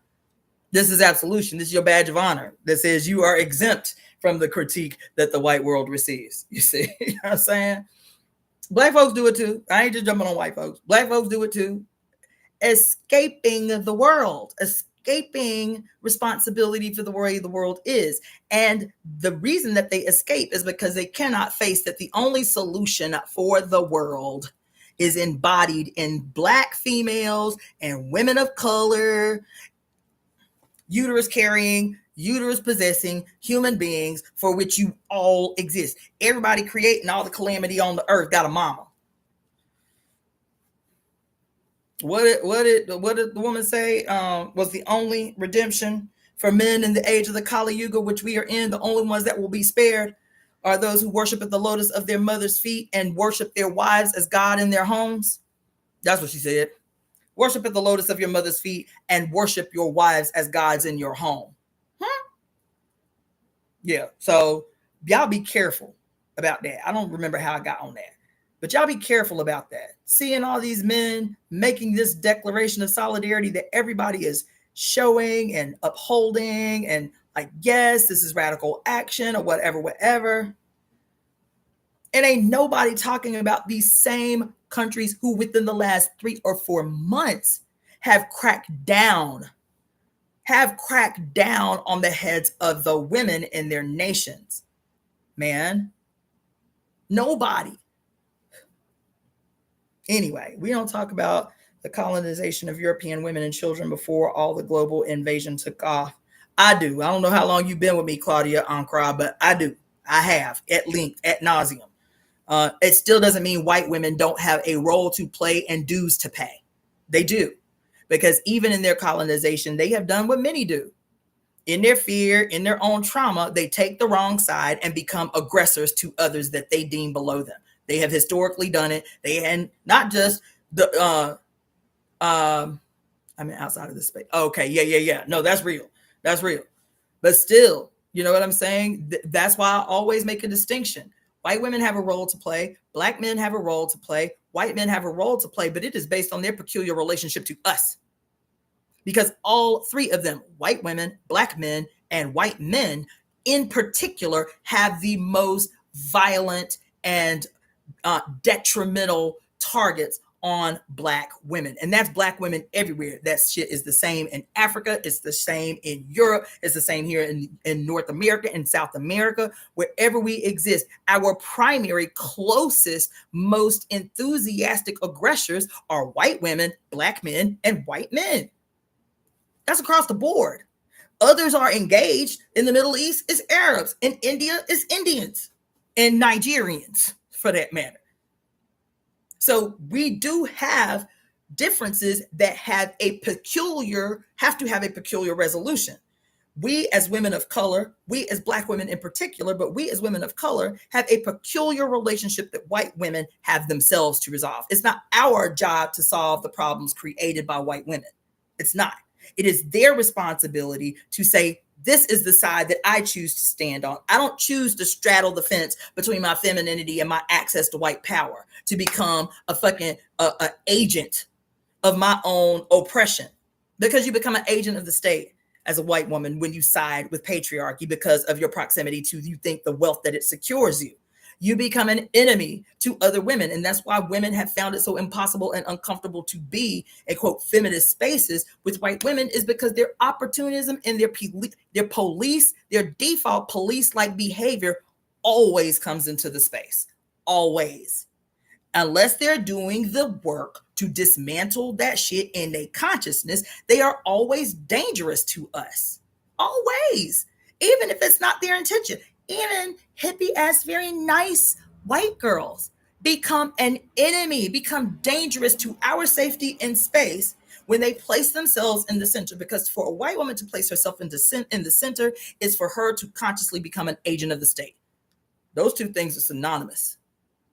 That's why they always act like the police in spaces with us. If somebody that's their friend says something that doesn't necessarily agree with them, the first thing they're going to do is come on here and talk about that friend ain't really a friend, and she's a racist, she's a low-key, or whatever. Or that black girl who called herself the white woman whisperer that was on TikTok, and all these white people loved her. Oh my God, you're so wonderful. Yes, I'm so thankful for you teaching us about us and helping us deconstruct this and that and the other. And as soon as that little half white, half black, very pleasant, visually pleasing, very gentle in her conversations about racism and white privilege, as soon as that negress said one word out of line that did not resonate with her white following, honey, they turned into the police.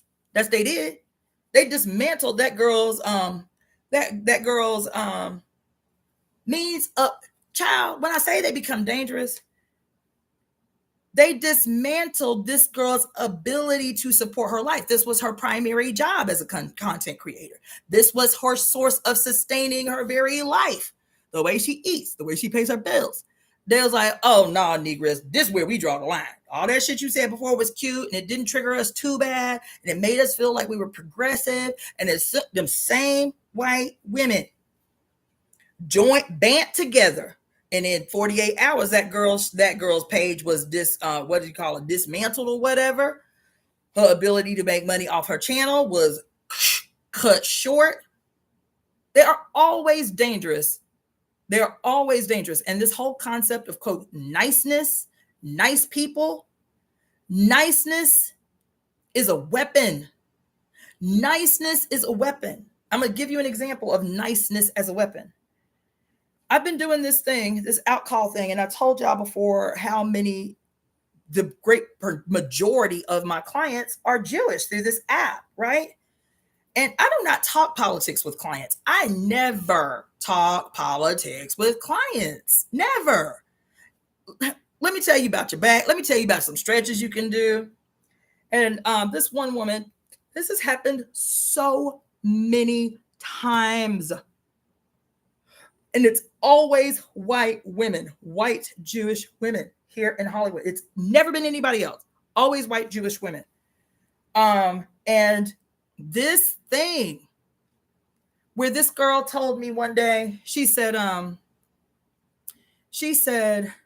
you know, because she's in the industry, and she was like, you know, I was looking at some of the books that she had in there. She had all the progressive books. You feel me? She had some books by Bell Hooks and Alice Walker, and she's telling me about everybody she know through her work in the industry, right? Like this person and that person, and she got all the beat poets, like a great music collection. I always look at people's music collection, their book collection when I go in their house, because it'll give me some insight about who it is, right?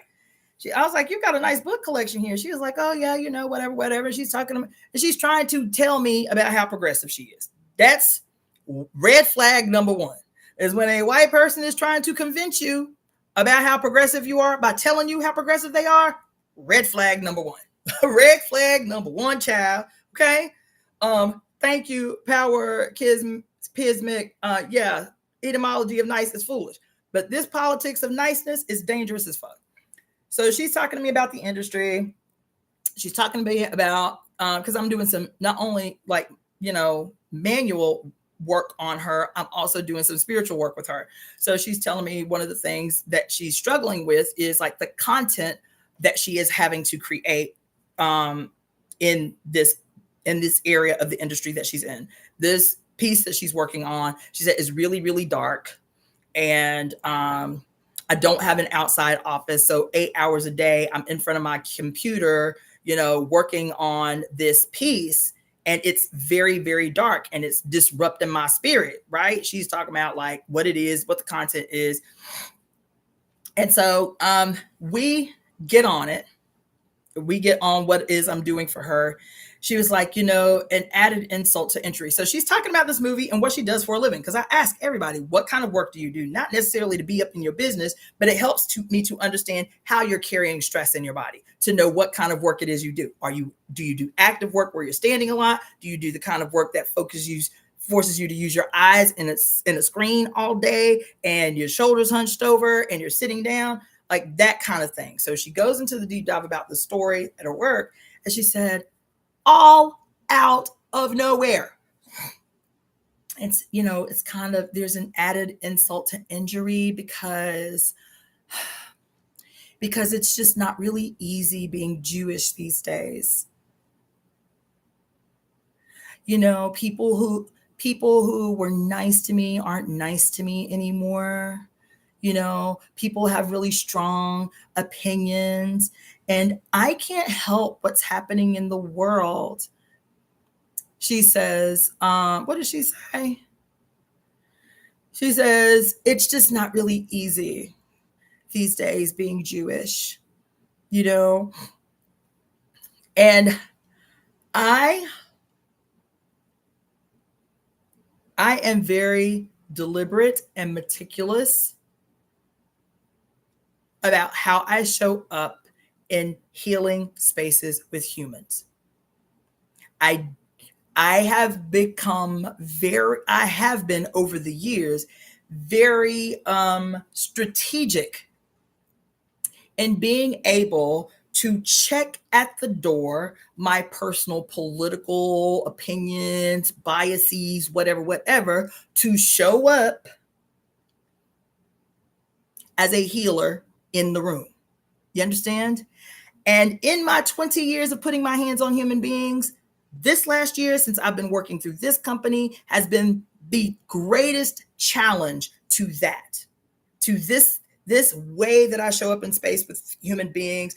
This year has been the greatest challenge to that. Since this thing jumped off in October, and everybody all of a sudden who were hidden Jews have become nationalized, because everybody was hidden Jews. It wasn't until October 7th or October 7th that everybody was like all of a sudden proclaiming Jewishness.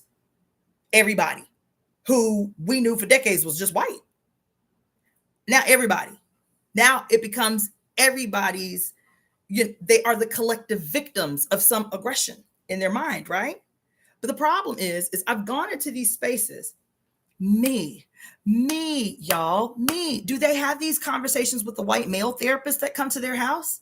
Do they tell the average regular Joe Schmo therapist that comes to their house, oh, it's so hard being Jewish right now? Do they do that to them? I wonder. The Asian women that come to do their massages, do they just randomly spark conversation with them to lament about how difficult it is for them to navigate their friendships because they're Jewish right now and people aren't nice to them? I'm like, am I the only one experiencing this? And if it is me, why? Why me? Why would you tell a working class Black woman that it's so hard being Jewish right now because nobody's nice to me anymore while you live in a $5.6 million home? And my Black ass, is at your house rubbing you down. You understand? That this is who you want to limit to, about how unfair it is to be you right now, about how hard it is to be you right now. Another woman told me when she asked me where I'm from, she's like, I detect an accent. Where you from? I said, I'm from Alabama. She was like, oh my God, it must have been so hard growing up there. I was like, it was no harder than it was being here for the last 6 years. She was like, what do you mean? I said, child, I had a great childhood. Alabama was great. Alabama was great. I love Alabama. I said, I've experienced just as much, if not more, racism since I've lived in LA than I ever did growing up in Alabama. She was like, oh my God, are you serious? I said, absolutely serious. You understand?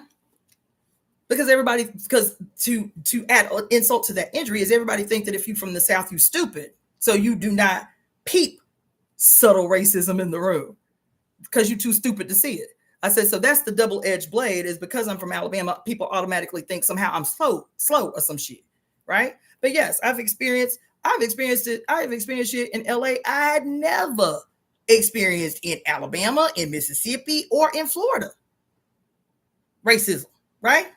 She was like, oh my God, that's crazy. I never would have imagined. Because you're white, girl. Because you're white. She was like, I never would have imagined. She was like, well, but I really understand what you're talking about. She couldn't believe that I'd experienced racism in LA, and then the next thing in her mouth, she going, but I can really understand what you're talking about because, right now, I'd say it's probably even harder. It's probably even harder to be Jewish than Black right now.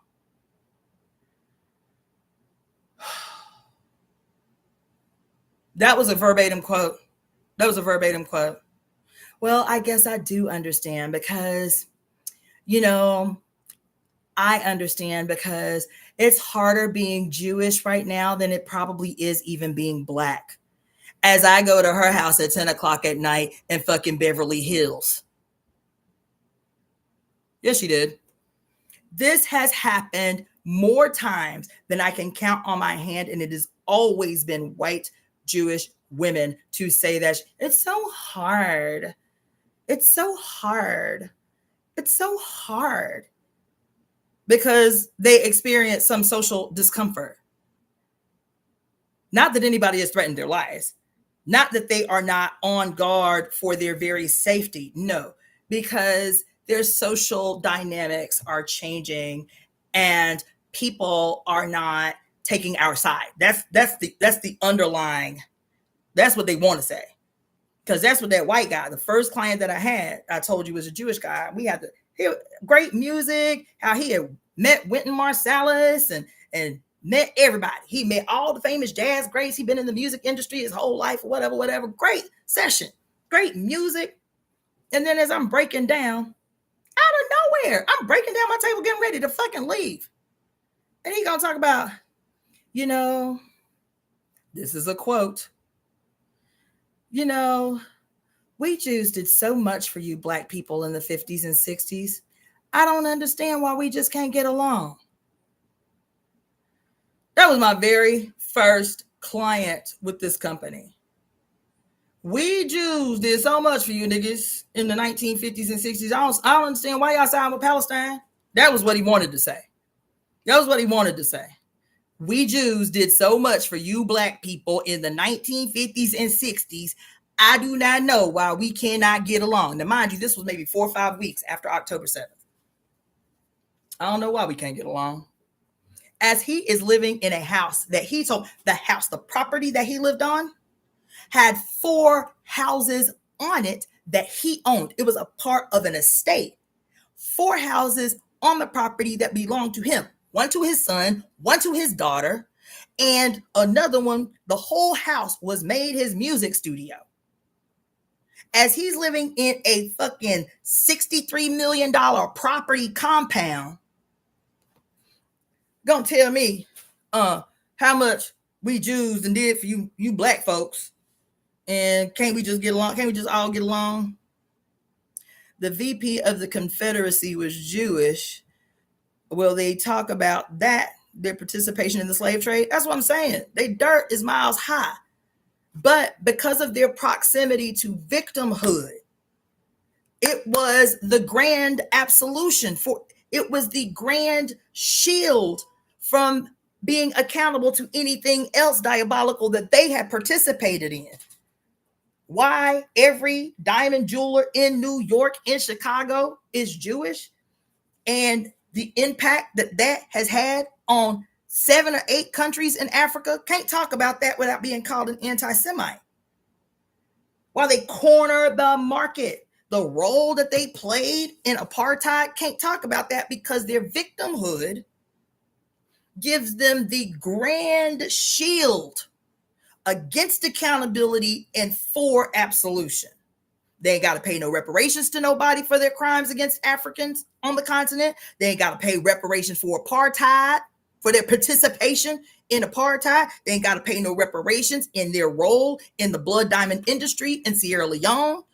This thing that happened between them and Hitler becomes the grand shield that shields them away from accountability and provides them total absolution. And then they can use that same victimhood to bludgeon other people over the head with when they say, our experiences ain't the same. You living in a $63 million goddamn compound, and I'm struggling to pay $2,300 a month in rent. We ain't the same. Our history ain't the same. Our circumstances are not the same. We ain't the same. People aren't nice to me anymore. And the subtext to niceness is that people are challenging these relationships in the city. People, have these friendships that because they're seeing this thing happen in real time every day in Palestine, the crimes, they haven't been seen like this in an age. In real time, in broad daylight, on every outlet, people are saying, I have to challenge my friends who are Jews. I have to ask my friends that I'm in proximity with, what's their position? That's happening out here. I've had too many people say it. I've had too many people say,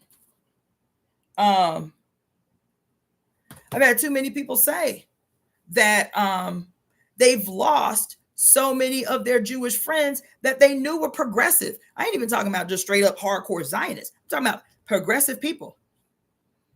People who coined themselves revolutionaries, even Marxists, who could be Marxist, who could be socialist, who could be, quote, revolutionaries, who could support. There was one girl, child, most of her clientele, a white Jewish woman, most of her clientele, she was a midwife. Most of her clientele were Black and Native women. She was deeply ingrained in Native and Mexica culture and was surrounded on all sides by Black women who she had delivered their babies, delivered people babies, teaching other women how to be doulas, this, that, and the other. And she was, it's such a contradiction. Watching this girl was such a contradiction. How she showed up in Black spaces, how she showed up in Native spaces, how she showed up in spaces with Mexica women and South America women. How many women said, you know, this was the best pregnancy experience I ever had with her as my midwife. And when this thing jumped off, this girl emerged a malignant Zionist. Not someone who is like, okay, I'm Jewish. This is my background. This is what I believe. This is the position that I take. I think she was born in Israel, maybe not, but blah, blah, blah, blah, blah. That there is a way to be Jewish and still have principle and, you know, move with integrity, just like any other human being. But honey, she emerged a malignant Zionist. Oh, her page was off the chart. The level of disconnect to be talking about your experiences with Native women and the conditions of Native women, Mexican women, undocumented workers, making sure that they can have safe, healthy pregnancies, Black women in inner cities and being able to see the necessity of them having safe and healthy pregnancies, and so on and so forth. And the level of disconnect when it comes to the Palestinian women. She was a malignant Zionist. She was off the chain. The programming is so thorough and deep,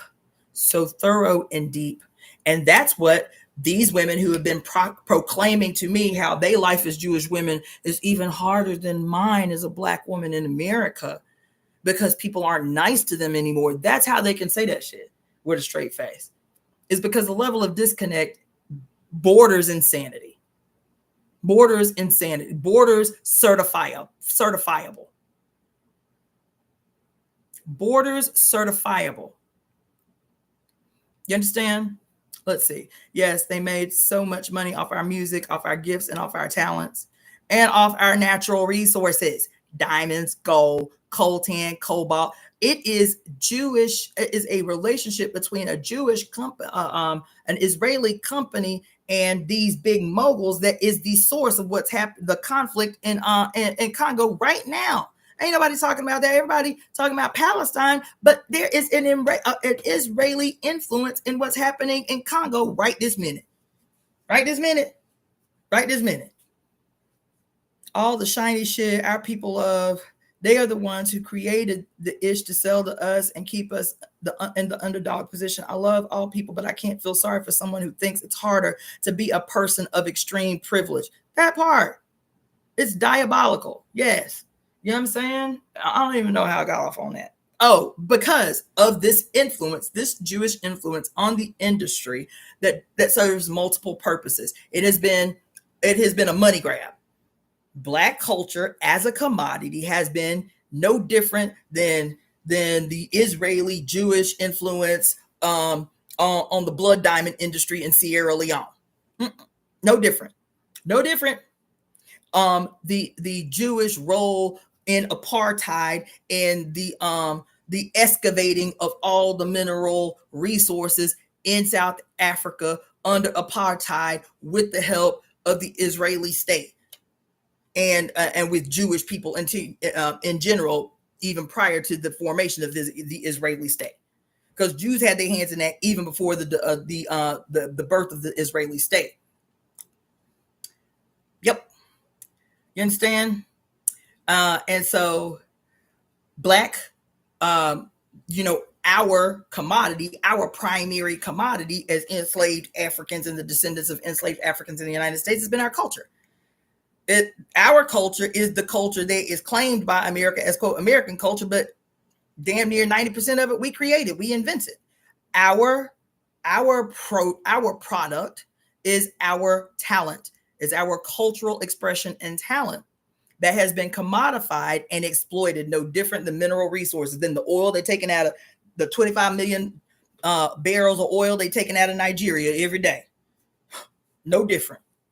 But it's our essence. It's coming from our spirit. It's the vampirism on our spirit, on our essence. You see? And so when you talk about the Illuminati takeover of hip hop, it may be that deep, but I don't think it's that deep. I think it's something else. I think it's something more superficial that's in our, like, hidden in plain sight. That the reason that we become the targets of propaganda campaigns and we become the targets of devil Illuminati pet conspiracies is it's because what we produce has the ability to be used. Music is magic, and music as what instruments of creation and destruction being used, manipulated by those who control it, which ain't us, to do what they need it to do, which is win the consciousness and divert the attention. What does amuse mean? What does the word amuse mean? The word amuse means to fool, to tease, to hoax or entrap, to make fun of, literally to cause a distraction, to deceive or cheat by first occupying one's attention. That's what our culture has been turned into, amusements, to cheat and to deceive by occupying our attention, to divert our attention, to beguile us, to delude us, to fool, tease, hoax, and entrap us, while at the same time making fun of us, turning us into clowns, to cause a distraction. You understand? To deceive or to cheat by first occupying one's attention. These amusements. What does be-muse mean? Without muses. What does without muses mean? What does be-muse mean? Uneducated, without inspiration.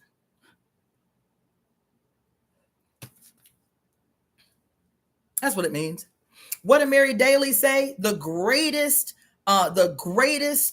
weapon of the patriarchal state has been to impose collective amnesia on the race of women. That's what she said.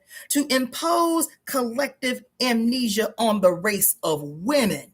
That's what she said. She said, so the greatest threat to the patriarchal state is the necessary exorcism required of all of humanity and the restoration of women's ancient memory. Is that not what pneumonacy? Why pneumonacy was important? Because we have drank, what did you call it, Tajali? Lethe we have drank collectively from the river of forgetfulness.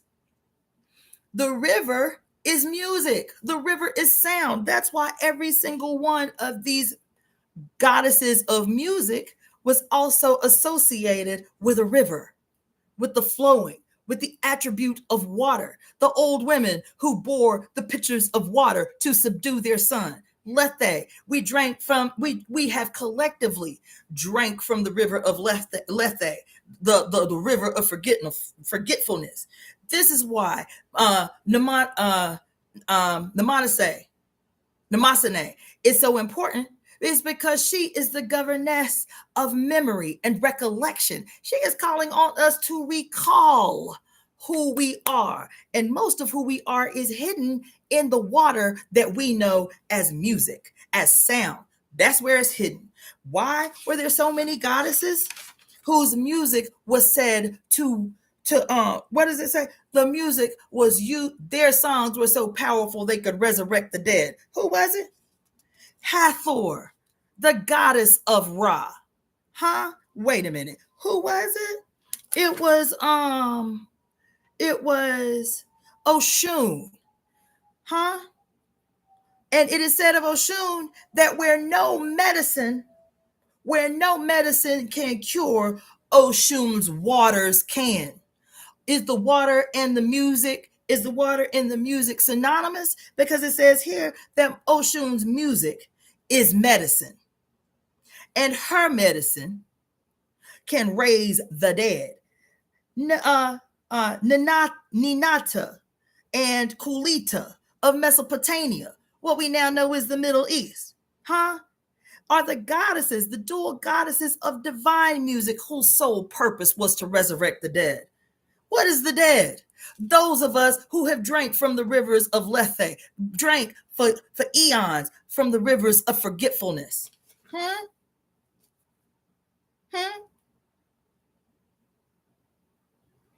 Saraswati, who blessed the Indian people with the Vedas that are controlled by men through men's worldview and men's interpretation about what they say about Saraswati, the knowledge of the eternal path handed down by a Vina playing goddess sitting on a lotus. The inventor of the language, Saraswati, the inventor of Sanskrit, the mother of the Vedas, she who hands down the knowledge of the eternal path, governed, wiped out of. Where are the temples to Saraswati? Do I ever even hear of temples to Saraswati? Why is there a temple called the Hare Krishna temple down there, and there ain't a single temple in all of California? And there are Krishna, Buddhist, and Hindu temples literally everywhere in Los Angeles. Like, there got to be 30 of them. Everywhere in Los Angeles. Is there a single temple erected to the goddess Saraswati Vandana? She who is the origin of the religion itself, of Hinduism itself. She who is the goddess of knowledge, music, art, speech, language, wisdom, learning, poetry, purification, and all the arts, the sciences, and mathematics as well.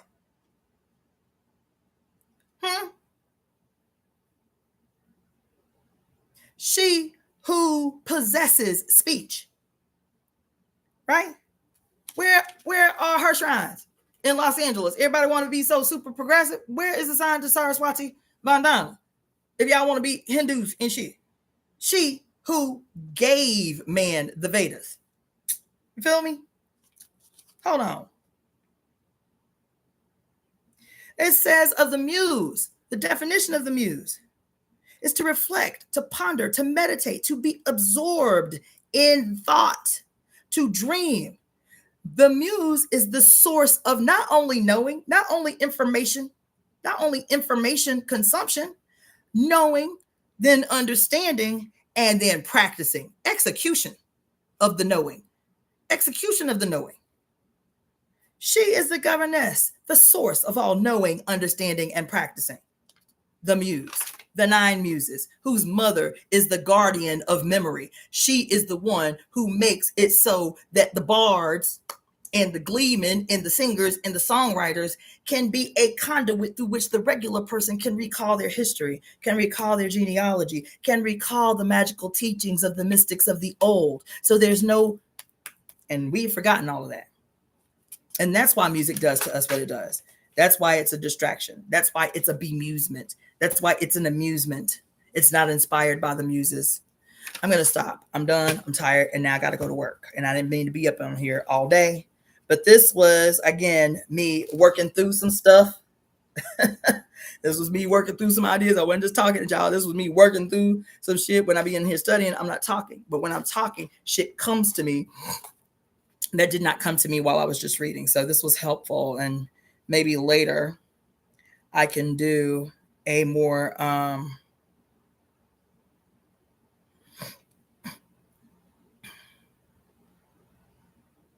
I can do a more condensed and concise version of this long thing that we just walked through. So I appreciate you. Feel welcome to make donations. I ain't see no donations come through. You're welcome to make donations, especially since I just got text that I can't monetize either one of these videos that I am posting. I guess because I had YouTube clips of other people in my shit. So I guess I can't monetize these videos. So if you want to make donations, you can do that. Here. If you want to make donations, just email me at releaseheartcenter@gmail.com. releaseheartcenter@gmail.com, and I'll send you the little thing I usually show you on how you can make donations. If you want to book a reading, releaseheartcenter@gmail.com, and just put reading in the subheader. If you want, this is a very powerful week. It's the 6th. So I told you the 7th through the 11th are really important this week. So, and prosperously important. So go pay the lottery. I'm going to go play the lottery, or go gambling, or whatever, you feel me? Whatever your bag is.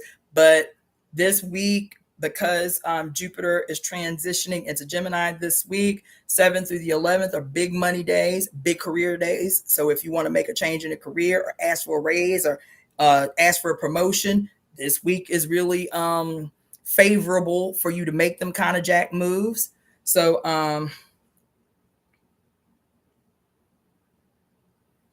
dang, I just had an appointment canceled. That sucks. So yeah, get out here and get your money. Go ahead and play the lottery. If you win, I expect some kickbacks since I put you on. You feel me? Support the Temple of Evolutionary Emergence. You feel me? If you want to make a donation through Zelle, I can't tell you that. Zelle is the same as my email address. Zelle me at releaseheartcenter@gmail.com. That's how you can Zelle me. It's releaseheartcenter@gmail.com.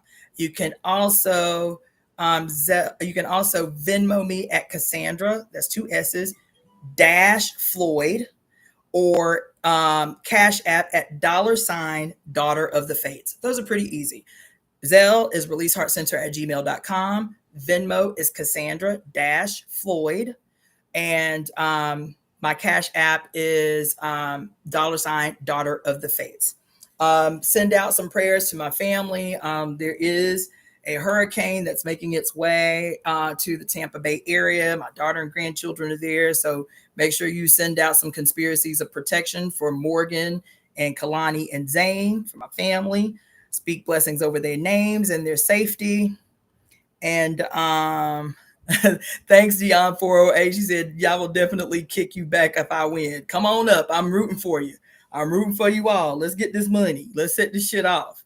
You feel me?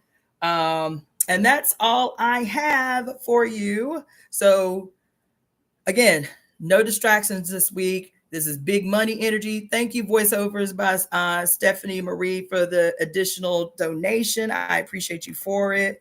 So I do have like super thanks and super chats along the bottom of the screen. You can donate that way too. Thank you so much. But yeah, there's a ton of distractions in the world. That doesn't mean that they're not important. But be in your immediate present. Be in your immediate present, especially this week. Make some bold moves. Make some bold moves this week, because your money and your success, career success and money success, are big potentials for this week. So shift any energy in that direction. That's what I've been doing, cooking at home, saying, okay, I'm going to pull way back on my social media participation and consumption. And I'm functioning this week to really kind of hone my attention toward my money moves. You feel me? For the temple moves in particular, there's some things that I'm working on right now to try to make a next move with the temple. Okay, so that's our energy for this week from the 7th to 11th. So the day is the 6th. Meditate, write it out. What is your focus this week? Are you going to play the lottery? Are you going to go to the casino? Whatever. Do that. This week is favorable for us all. And so I will close with that. Thank you, Claudia Ankara, for your donation, my dear. I appreciate you. And I appreciate y'all for hanging in with me this long. That's some pretty gangster shit y'all be on. 6-hour sermons and shit. This was a whole day. Okay, so I'll talk to y'all later. And I will see you. Today is Sunday. So I'll probably do another. Tomorrow's my long day. I'm in school. So the next live I'll do is more than likely Tuesday. All right. Peace, power, prosperity, all in the name of the goddess. I will see y'all on Tuesday.